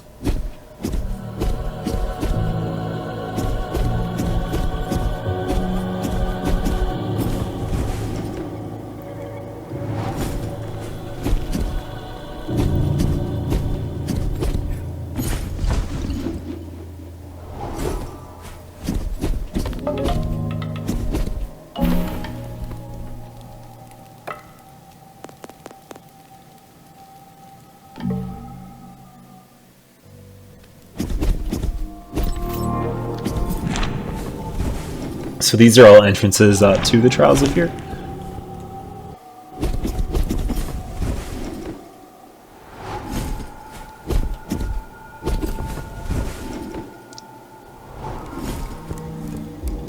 This section has a lot of, I don't know what to call them, puzzles or obstacles, but everything's based on time. Which, yeah, you can see the clocks in the background, as well as the gears. So we have to do this pretty fast and get down before the door closes.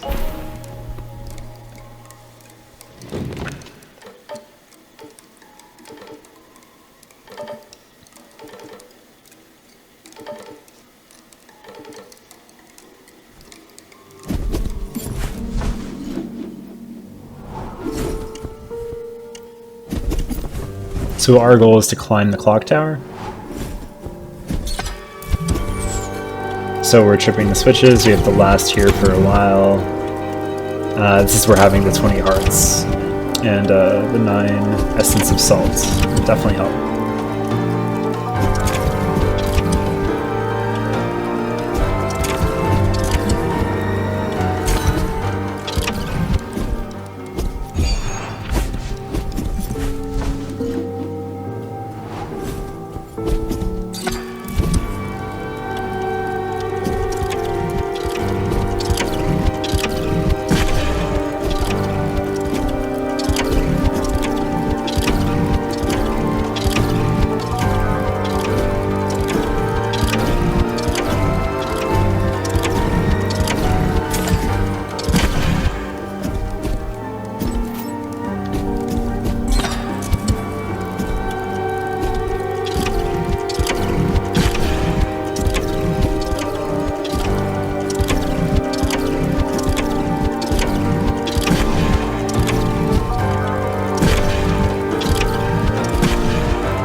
Still need to get 100% chests in this area too.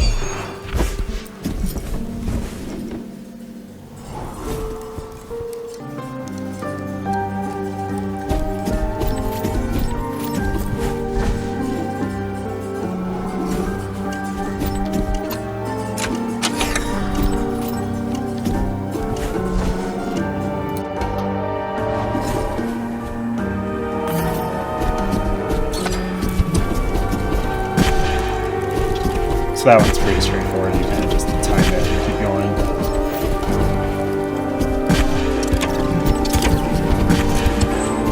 And this was the room you had to make it to, so I had a little bit of time to spare, not too much. This got really into me.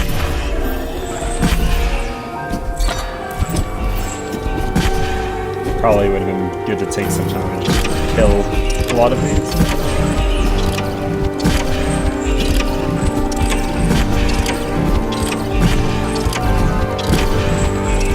But, or you can take a lot of damage, but I recommend shooting.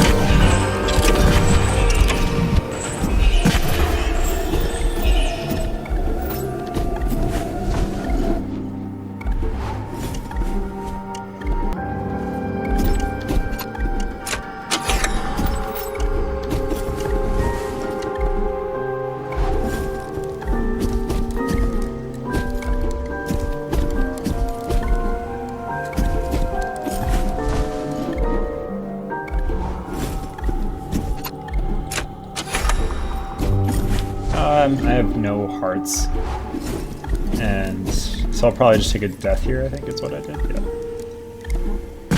Yeah, so just a quick death, get my health back.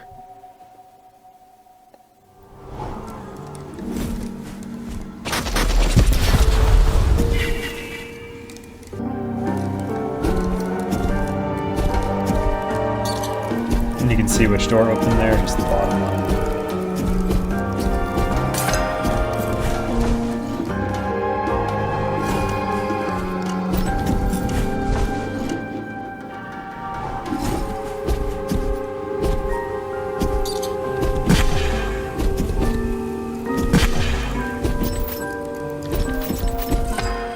That one I also just barely made, so you just gotta time it really well with those bouncing balls.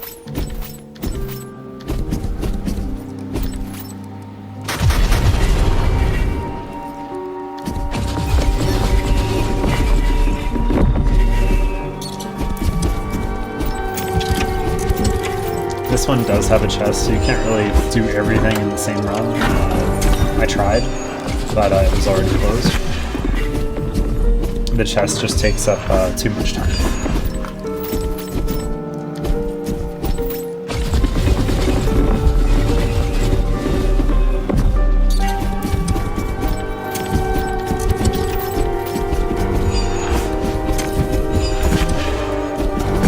Yeah, so that one was fine.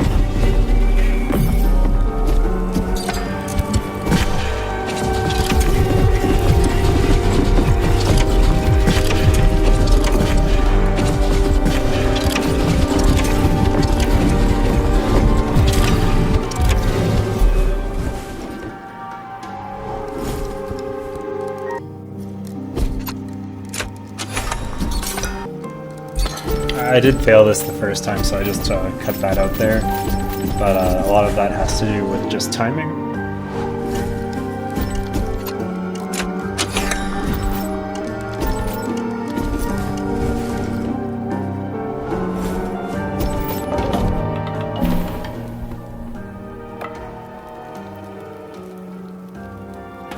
You don't really have to upgrade anything here. I had the salt, you know, why not use it?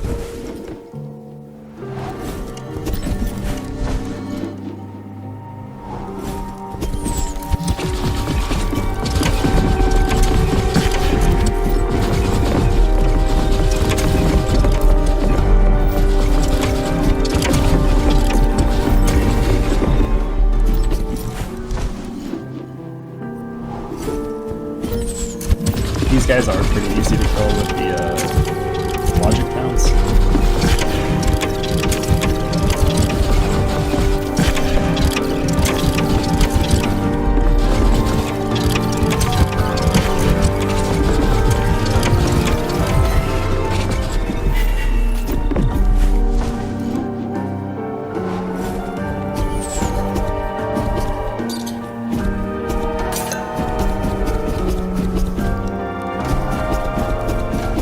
So this is me just pressing it too many times.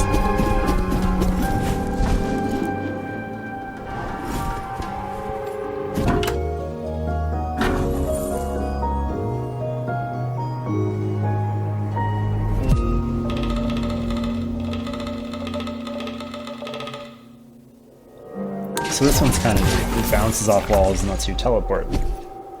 It's kind of required for most of this run from now on.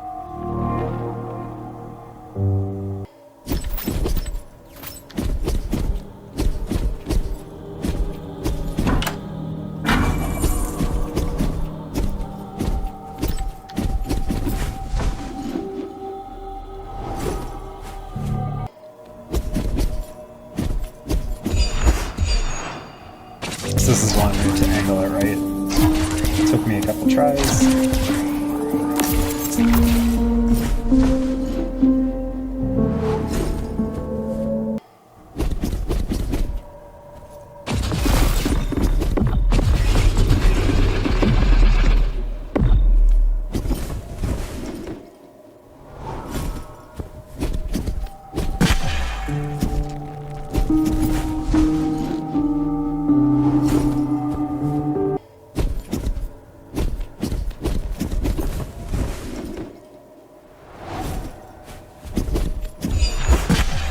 So this one, I didn't really notice it at first, but there's floating balls that'll hit you, so you just gotta time it right. But not the biggest deal if you take damage at this point.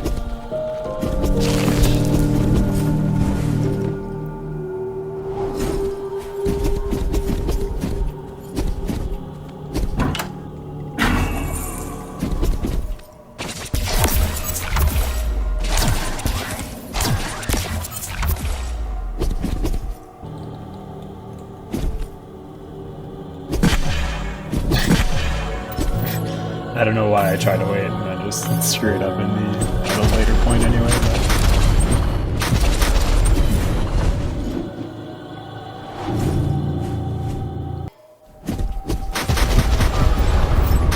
So you can see, like, in the wall there's little red marks. So that switch, you'll see little red marks actually appear, and that's means I'm gonna break it. This one. You can't do that before you pull that lever. Alright, so 31% chest, 31% exploration, definitely getting it.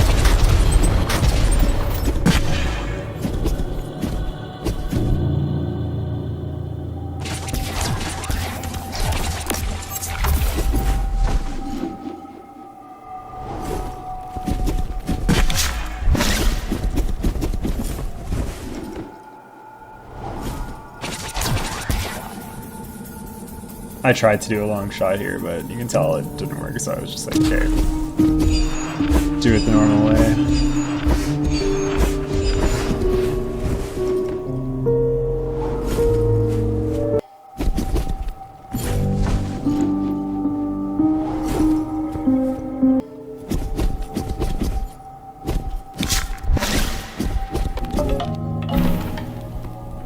Now I can actually spend my salt.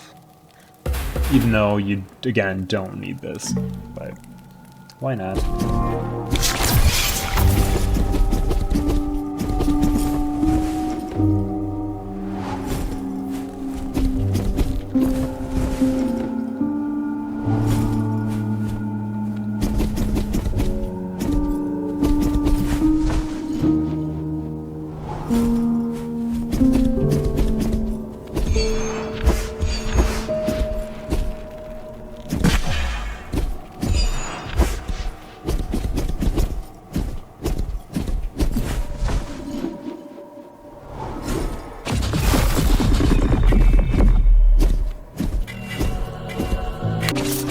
So you notice the time jump there. This took me a couple tries to do, but no point in showing you the failures, but I definitely recommend just using the memory shaft.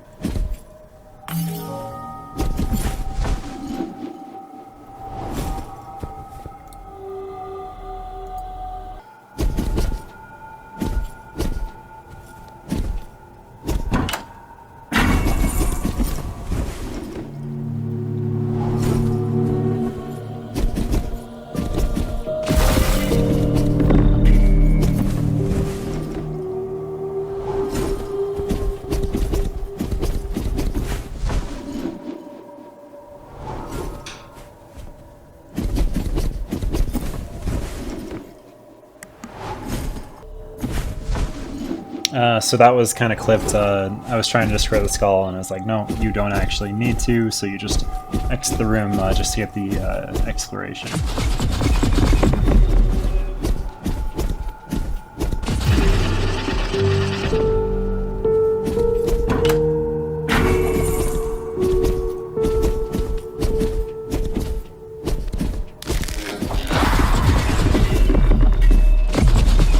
So we can't do anything with those eyeballs yet, but later we do get the ability to deal with them. Just right now I can't.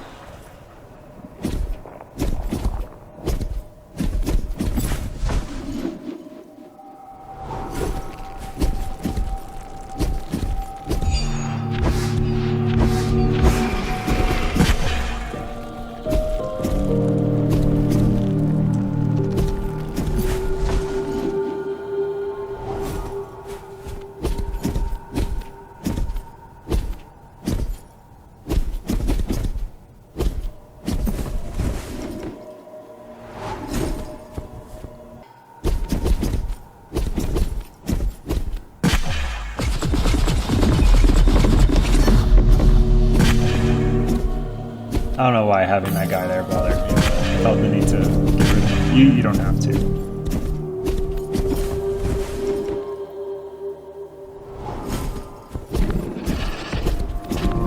This one, these will open automatically, so you don't need to worry about that.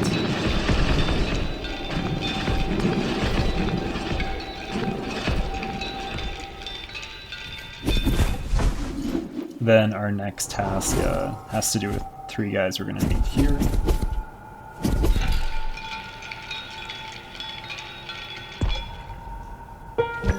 So basically we're going to need to clear all 3 of their stages.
Just a quick chest here. Probably could have grabbed it later, but chose to get it now. Now we will be back in that room.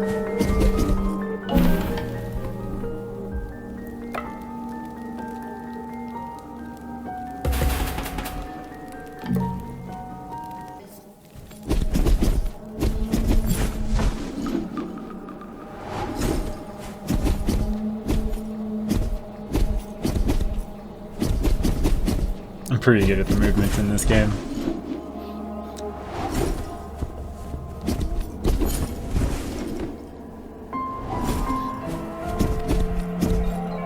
This one is tricky. Thankfully it tells you how your shot's doing, so you can kind of see it. You can see all of mine were off it. But one made it through. And that's all you need.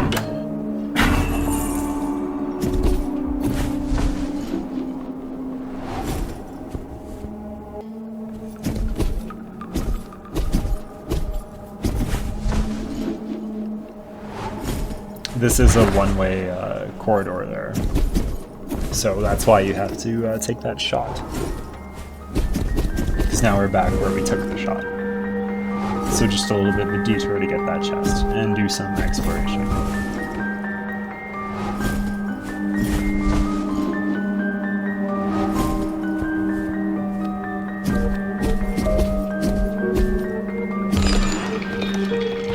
So this is the first area of 3, where we're going to be dealing with those people that we met a few minutes ago.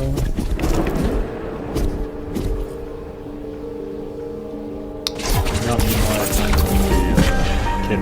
This is separate. Oh, no. Oh, yeah, there we go. There he is.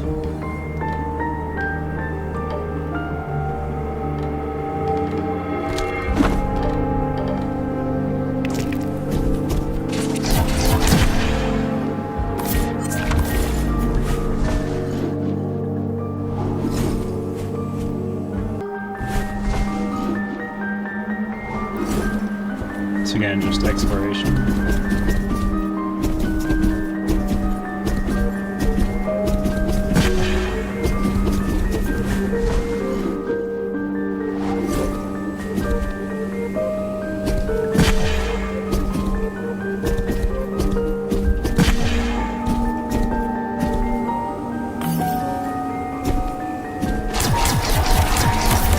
I shot too many. Because yeah, that happens. So don't overdo it.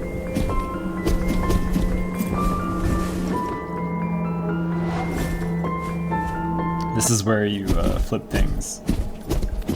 Get that portrait.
And since we flipped it, we can leave and then we'll have a conversation with this guy and that's done.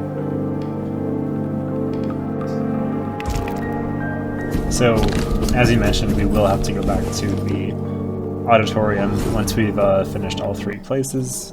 That's just the location where we met them in the first place.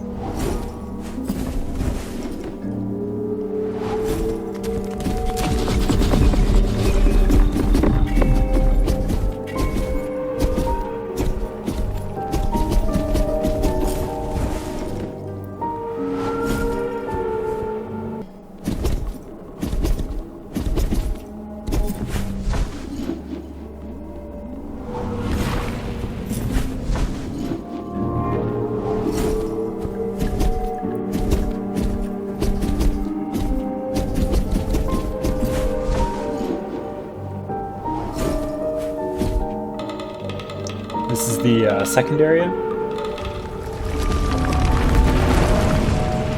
So those stones do a decent amount of damage. You want to wait them out when possible.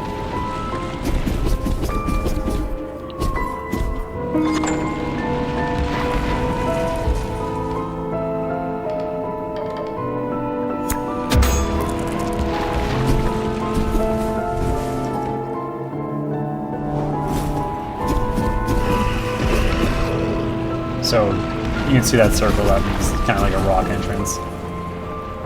I'm looking to skip a good portion of this section by using the displaced presence.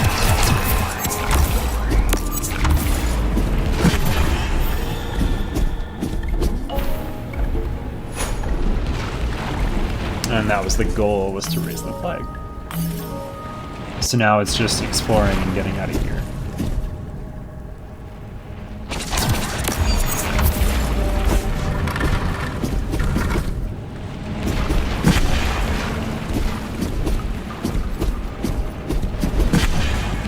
Tanking a bunch, but that's fine.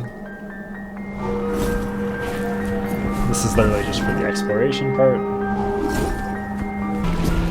This is a hard shot, but I cut off a lot of it. So, yeah, it was like literally 30-40 seconds of trying. So.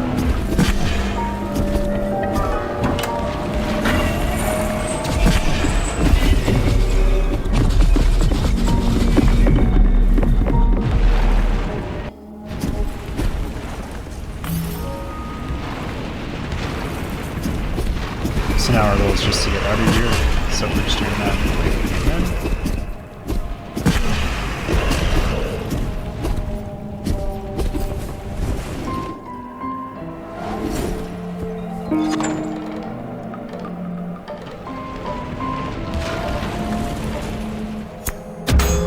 That's 2 out of 3.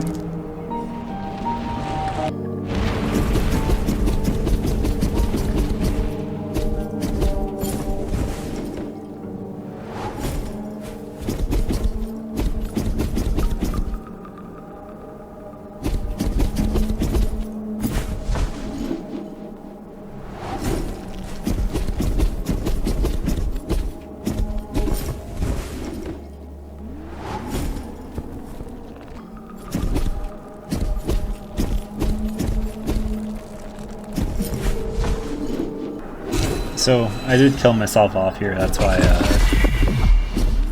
there's a full set of hearts and all that.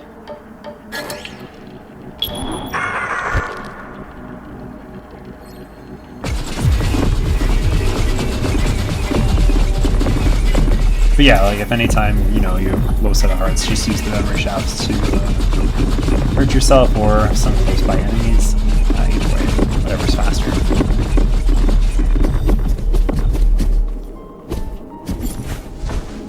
For this area, we need to hit 2 different switches, one on each side, so this one's obviously on the left side.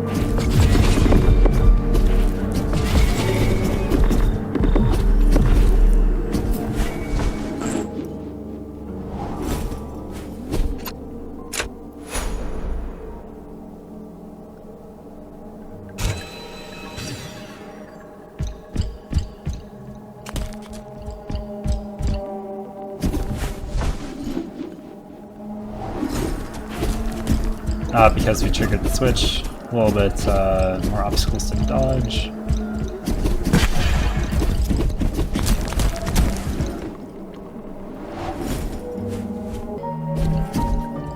But now we have to hit the switch on the right side.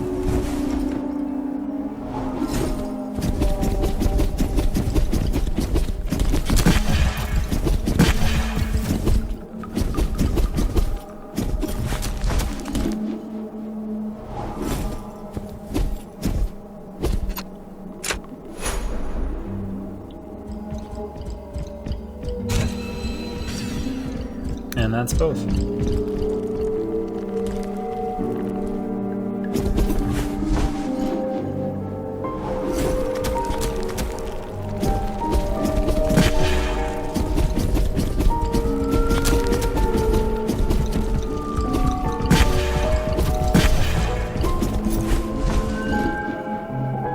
So we're just getting back to the main path to take the new opener.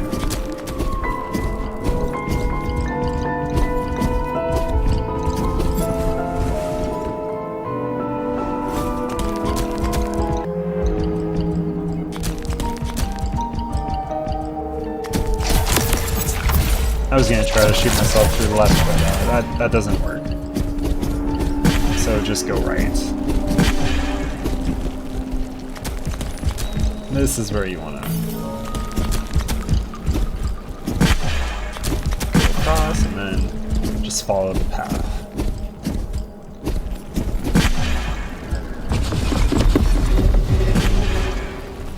This is me just rushing and not caring about the enemies. Maybe not caring a little bit too much.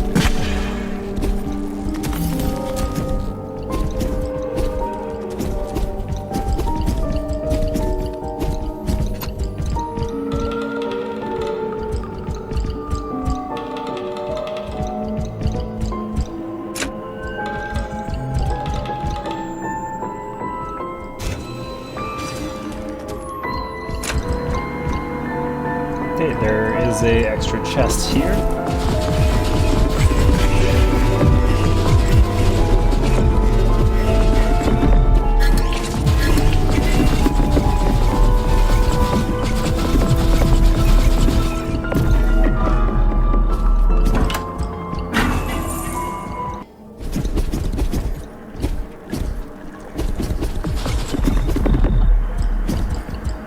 But now we need to wig our way back the opposite way. So you're going to take damage here.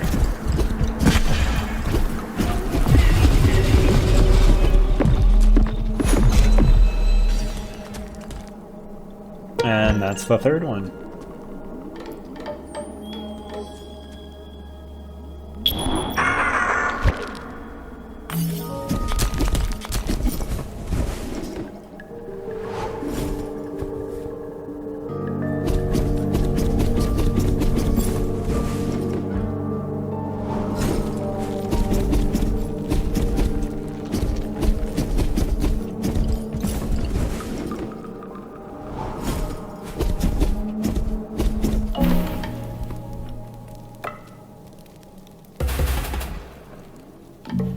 Again, you don't need to use your upgrades.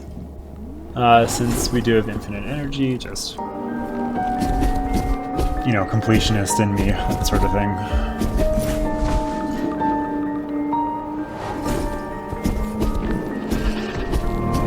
So this was making our way back to the auditorium, since we did finish all three.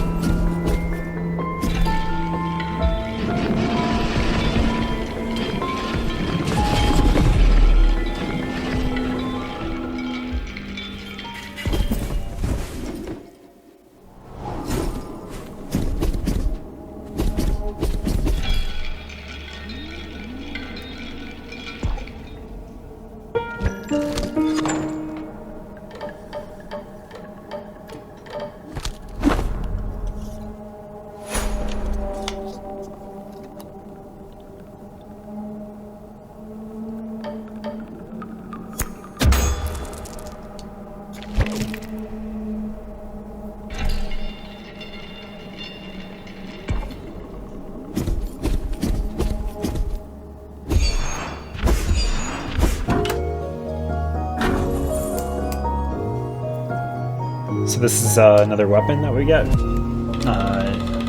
You pretty much shoot it against the ground, and it's almost like a wave. So I'm just warping back to camp, since I spent my salt and it's faster.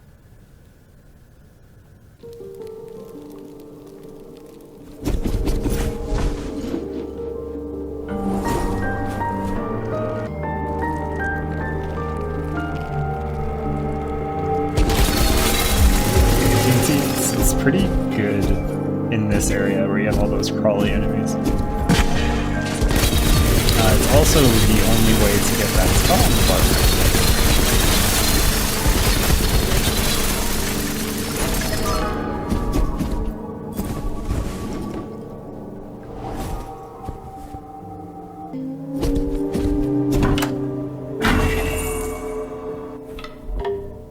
And that's all we wanted to do here.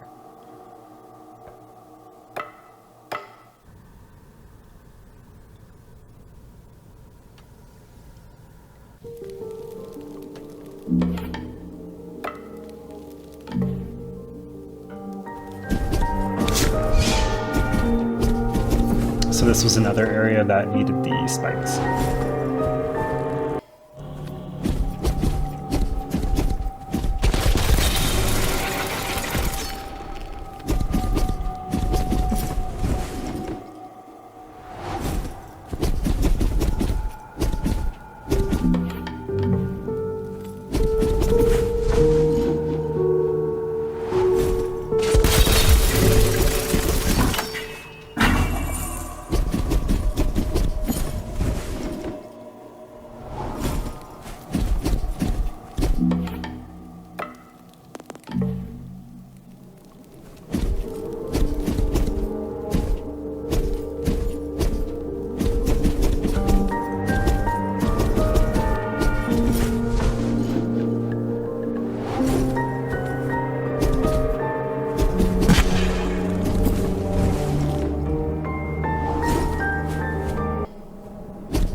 So I just wanted to go back and get the can.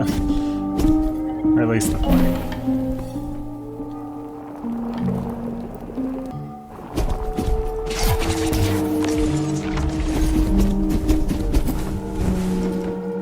We will be coming back there later. But we need some other things first.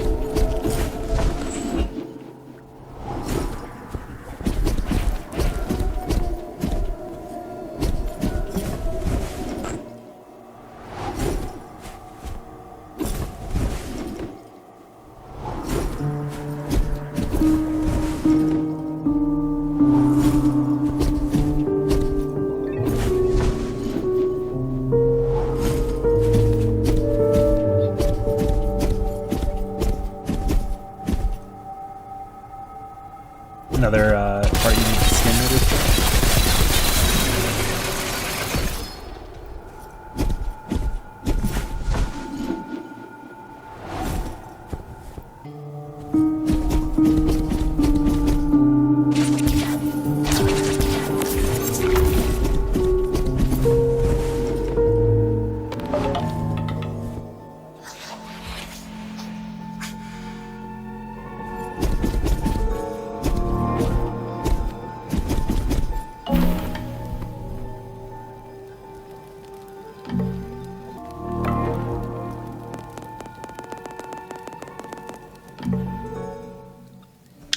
So this is where I'll take a little bit of a detour. We're getting pretty close, 73-72% of chest and exploration. So at this point, we're going to be beating the game with 2 challenges turned on. So you need to go back to that starting point, use the displacement, and turn on 2 of these TVs.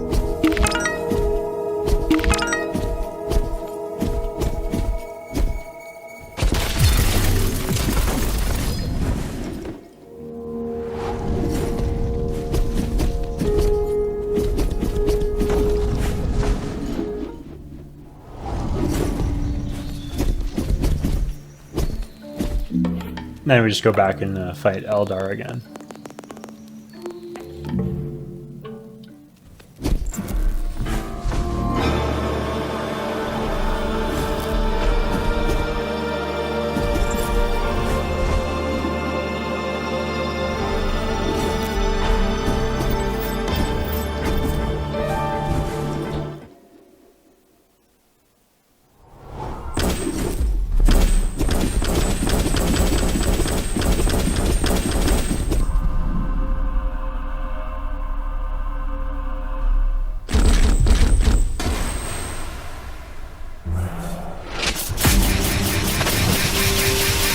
So it's the same fight.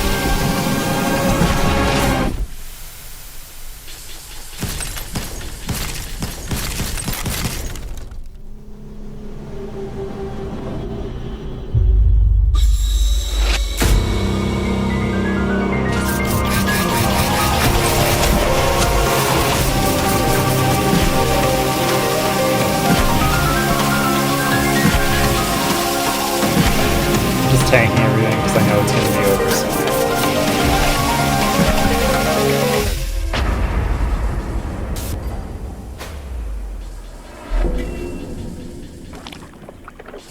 And of course the leftover lasers did not hit him.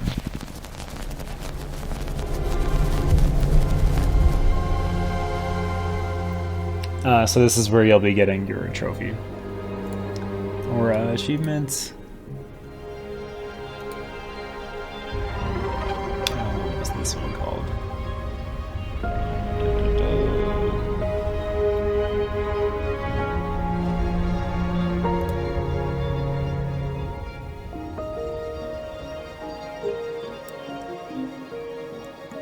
Making it a challenge. Right.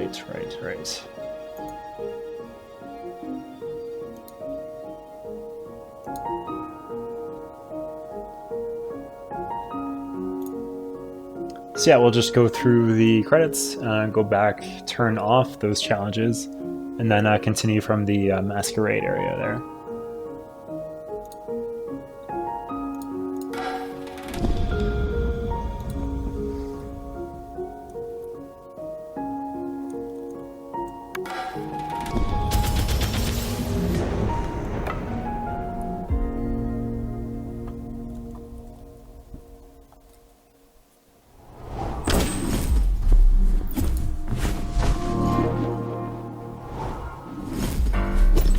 So yeah, we'll just make our way out, go back to the guardhouse.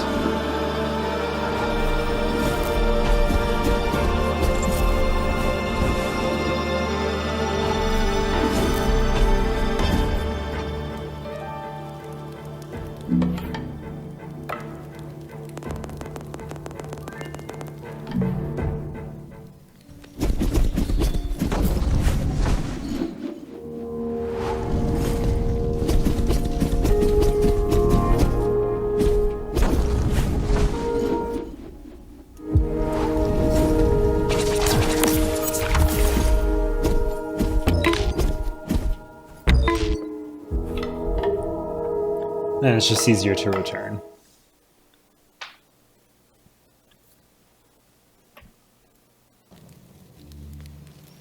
And back to the masquerade.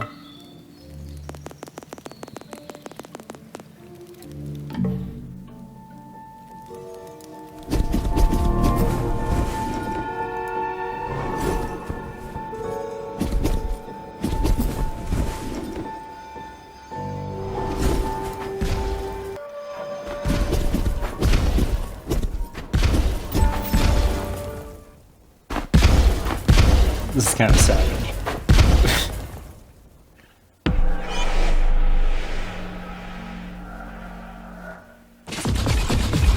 So screw those guys.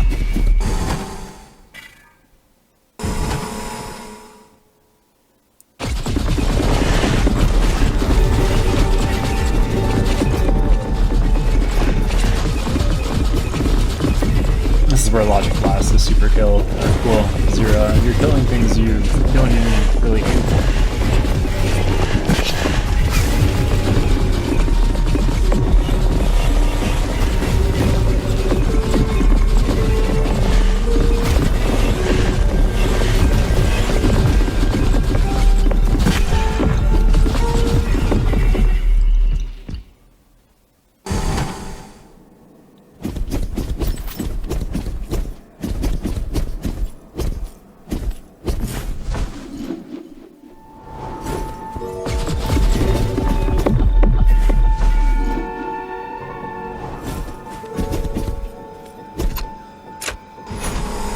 Alright, so that's the left side done. Now we can just warp back.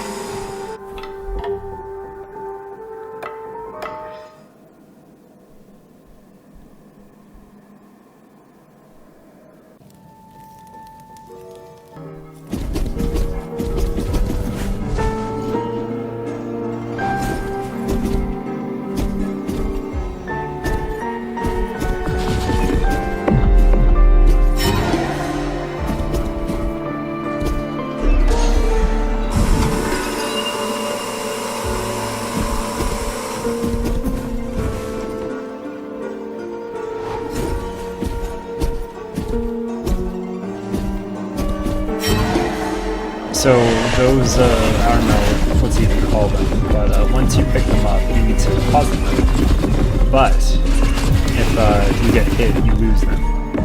So you have to be extremely careful when you're moving around.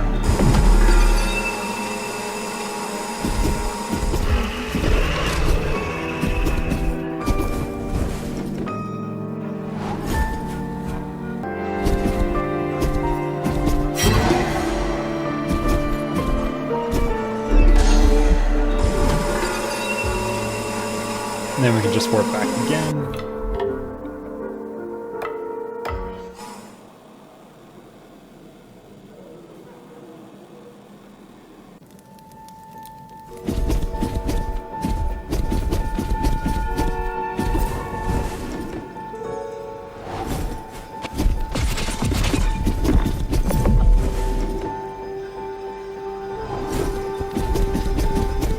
So this room is tough, or this whole area, I should say.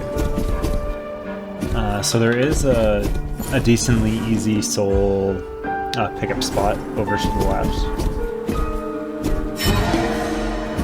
So we're going to be using that a couple times. But again, if you get damaged, you're going to have to go back there and pick it up again.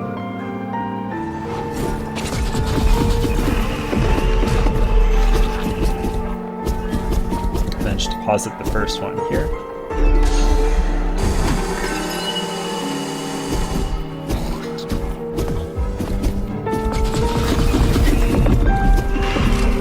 Okay, so we could have gotten the one we just opened up. For whatever reason, I chose not to. But I did screw up here a little bit, so that's why you'll see the time shifted. So I just cut that out of the video.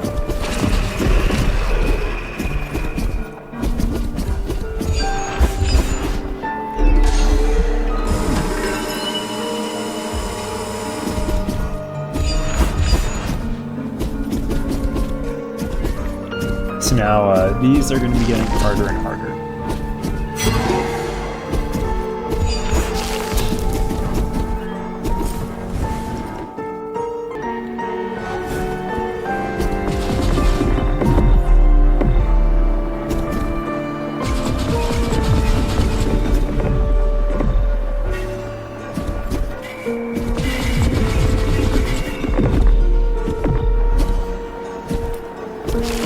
Might be seeing more time jumps, but again, that's just because I'm screwing up a couple of these rooms. Like there was a time jump for 30 seconds. 30 seconds.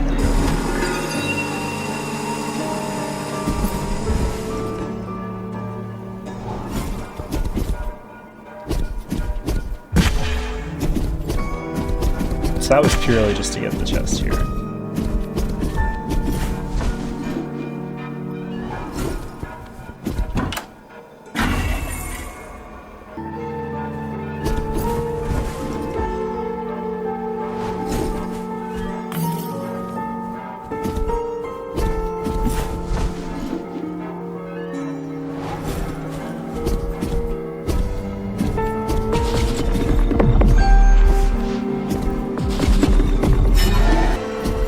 So yeah, a little bit of a clip there. This one, I tried a couple times to go back, but this run is good right here. Just hard to keep track of which direction I need it to be. Or if I need to be up or down on the platform. But overall, not too bad. Only a couple tries.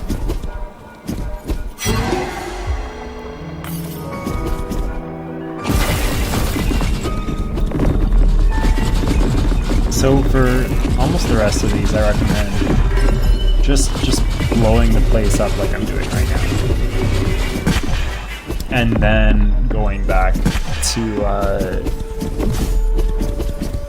you know, get the delivery package, I guess.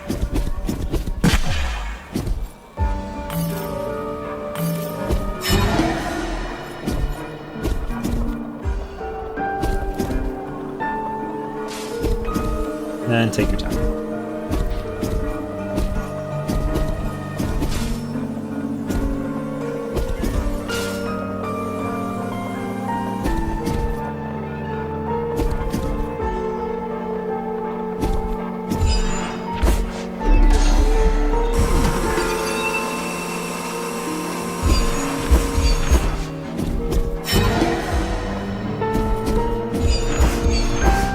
So now we've opened up that passage so we can collect the souls and don't have to go through that whole area again.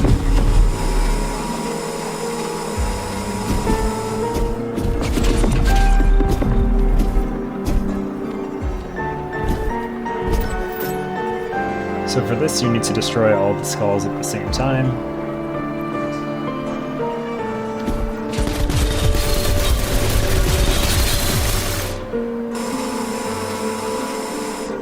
And there is a chest up there.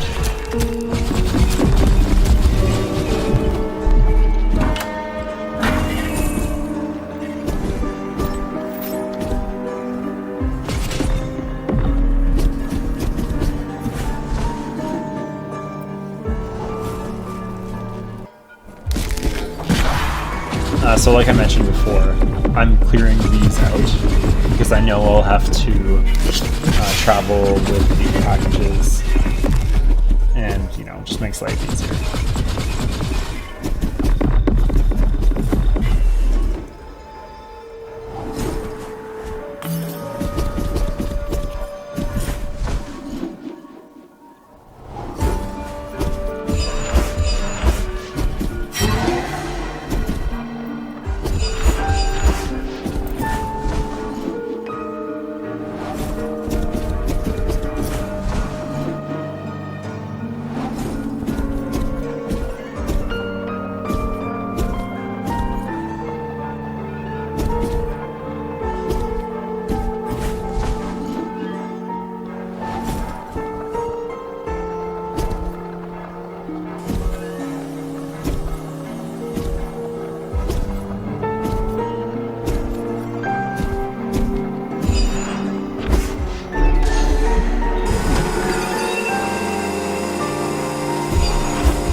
this one, you just have to reach to the end.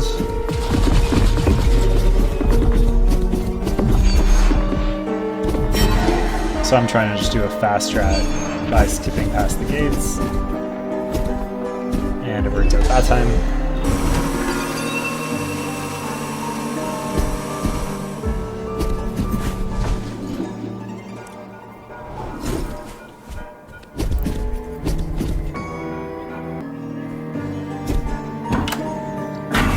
So now we're basically going to have to do the whole thing to deliver it here. I double checked to make sure that like those spots were closed, and you can see that they are.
Since I was a little bit weak, I took an intentional death and just cut that out of the video.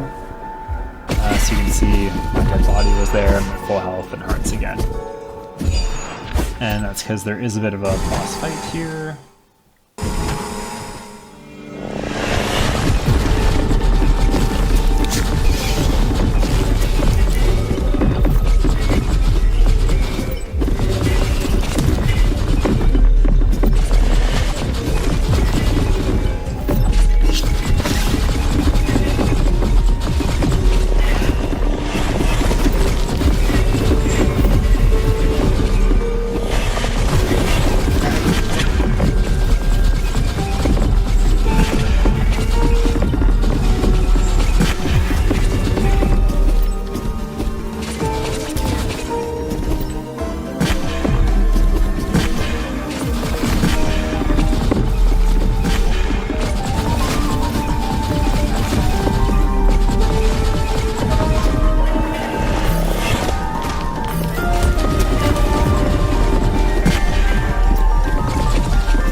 So, after finally going through all this, the reward is the Shell Mirror.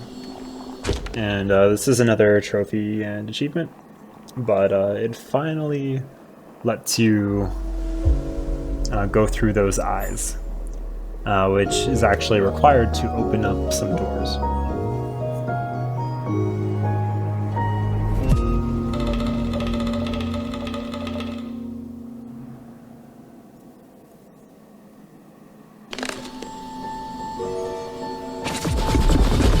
So you still can't really shoot them, but you can blast through them. So you have to shoot them first, in most cases, and then blast through them. And by blast through them, I mean like teleport.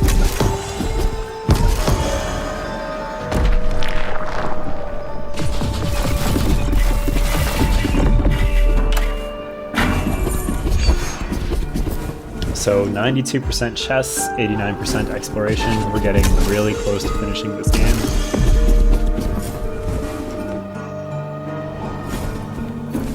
I went back just to clean up the eyes.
So as I was mentioning, some doors open only by destroying the eyes, this being one of them.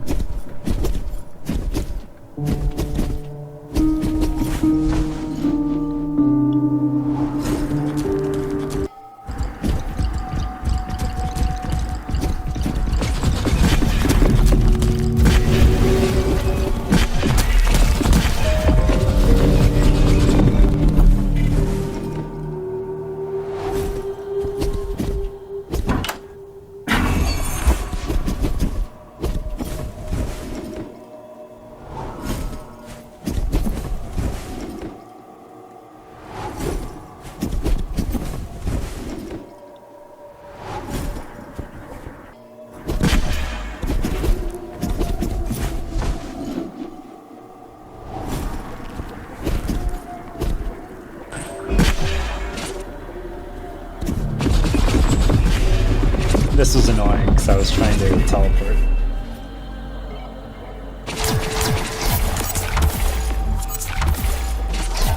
That's why you only shoot once.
So you should have gotten when we got that last chest there. I forgot to mention it. That's also a trophy for getting 100% of the chests.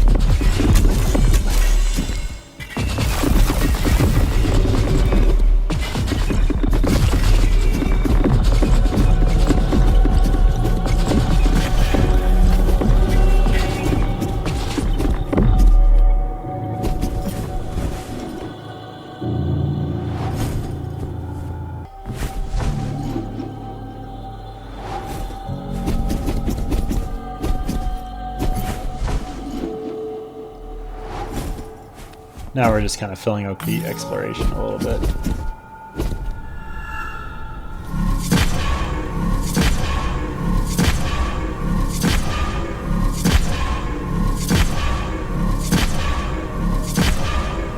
Unfortunately, you have to take damage to move up and get past this.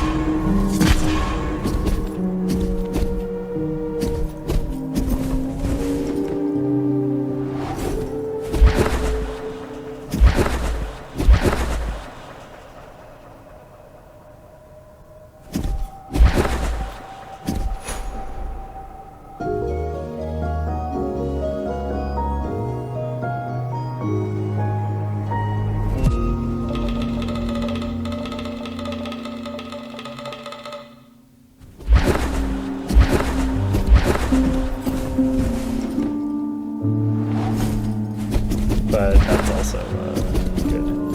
Yes.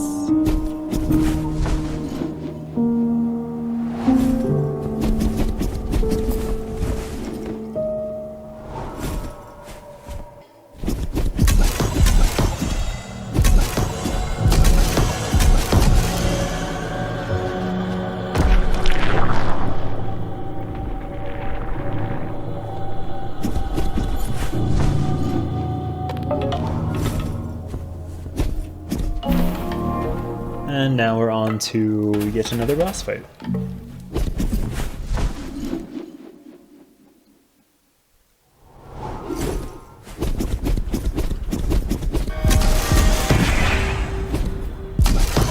This guy's the warden. You have to destroy all of his eyes. There are 4 on top, 4 on the bottom. The main thing is to dodge that laser. That's what'll do the most damage.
This part I found we just get chained out. But once we do finish the last eye, everyone goes away.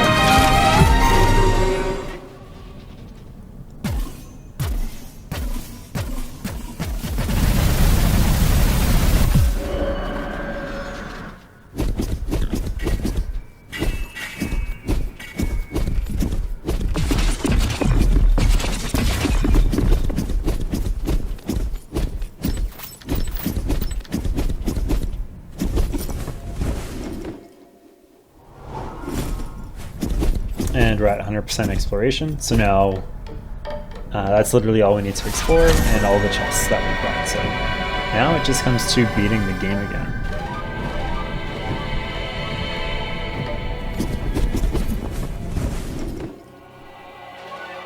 So you could just warp back. I chose to walk because the campsite is just right there.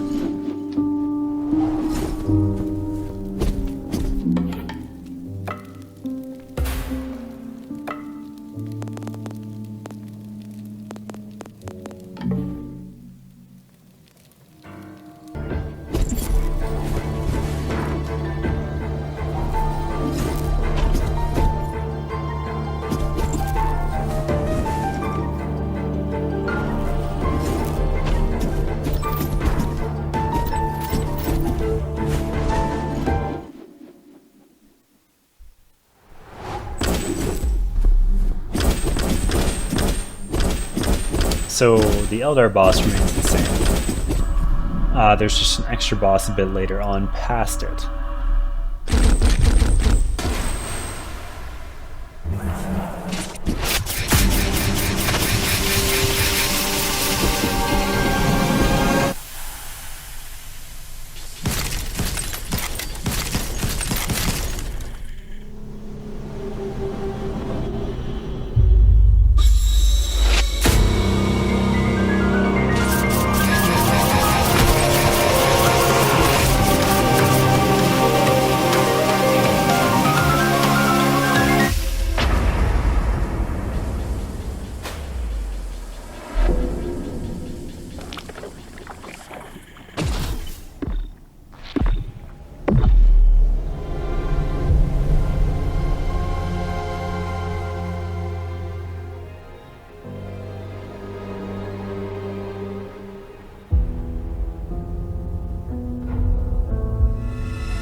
Now we get to the ending, the real ending.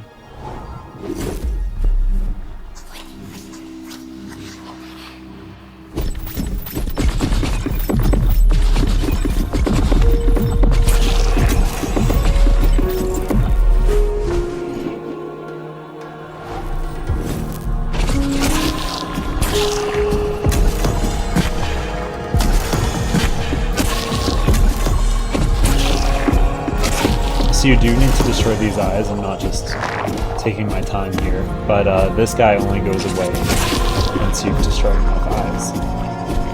So you have to line them up, like I didn't do with that previously.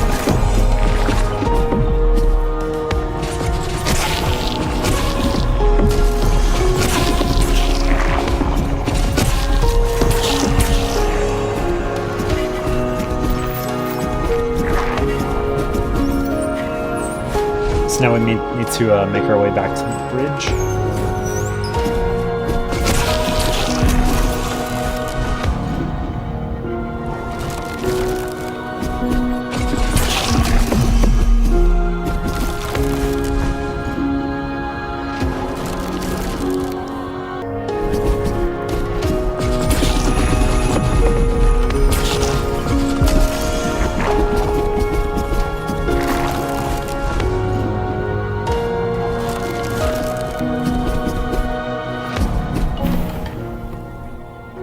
This is your last spot before the boss, so make sure you take full advantage of that.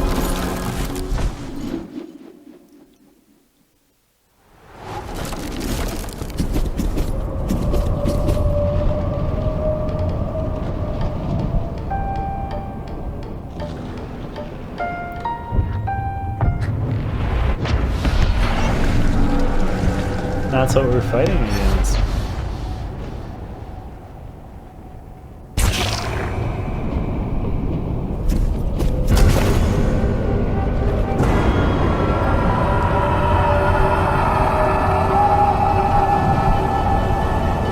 So, for this boss, it's going to be all about the eyes and dodging everything else. Or destroying everything else, too.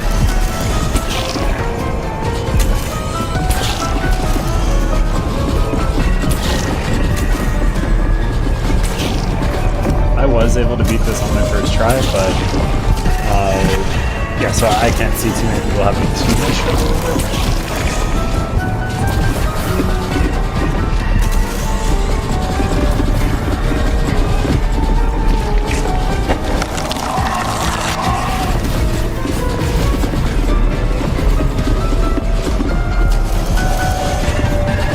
Just keep popping the eyes. That's the only way you damage it. With these enemies, you can only damage them when they're open. So when they're closed like that, you can't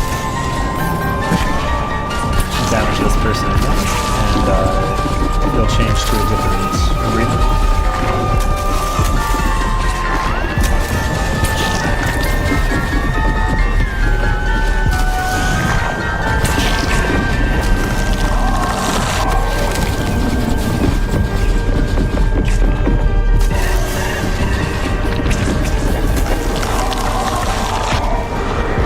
So when that happens, you gotta get moved.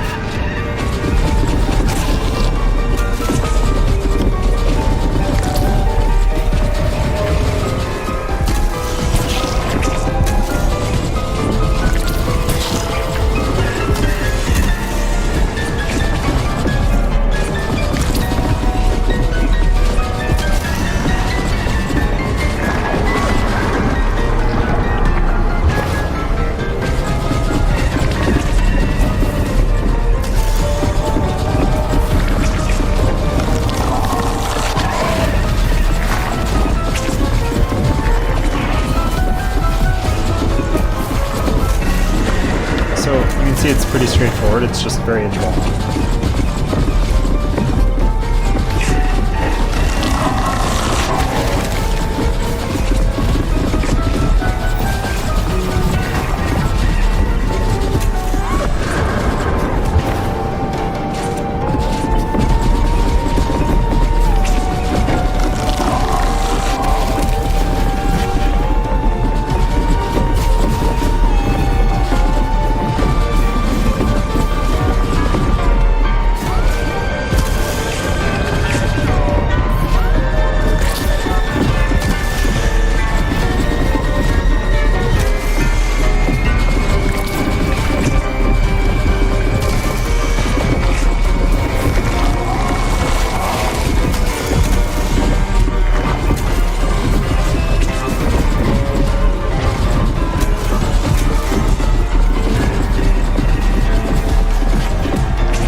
Now we're at the last phase. So I didn't know this at the time, but yeah, you have to go back and forth with I. And then you have to do enough damage and it'll trigger the I to reload.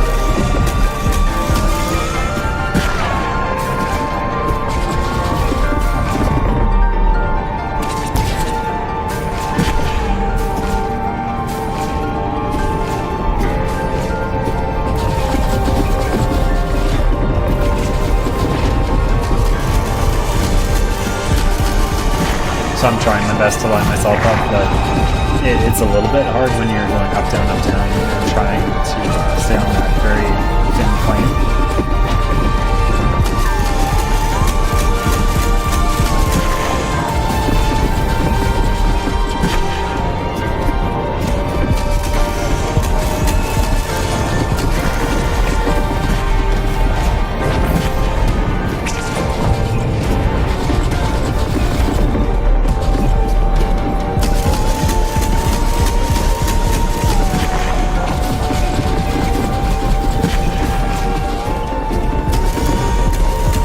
Here I just thought it was almost done for so long.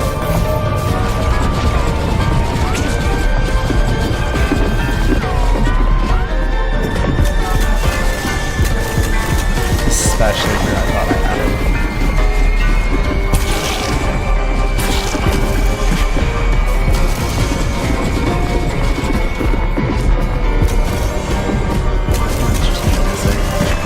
So sad.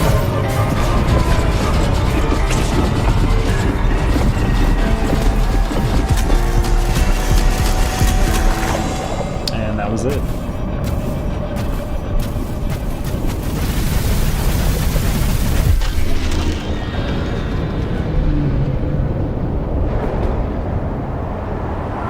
Congratulations.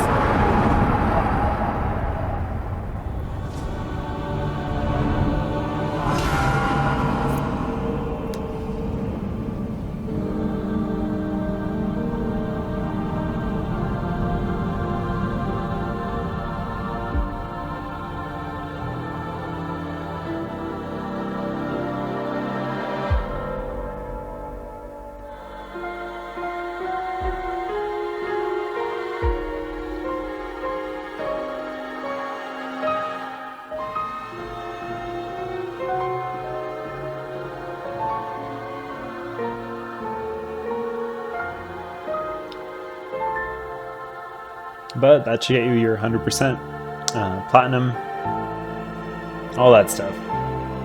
Reason I chose this game was that it didn't look like a lot of people had played it on PSN profiles, and saw that it was on PSN now, and I really liked it. So I wanted to give it some love and make a commentated guide for it. There is someone else that made a platinum playthrough, so I've made a link in the description below just so you can see that and check out their video. They did a pretty decent job. I tried to optimize things a little bit, as well as provide some sort of explanation as to what was going on.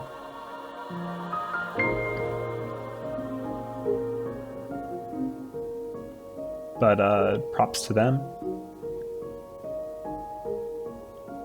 But yeah, this game does deserve some more love, so hopefully this helps with that. Thanks for sticking through the whole thing. Congrats on finishing it. Congrats on the platinum. Hopefully you enjoyed the game too.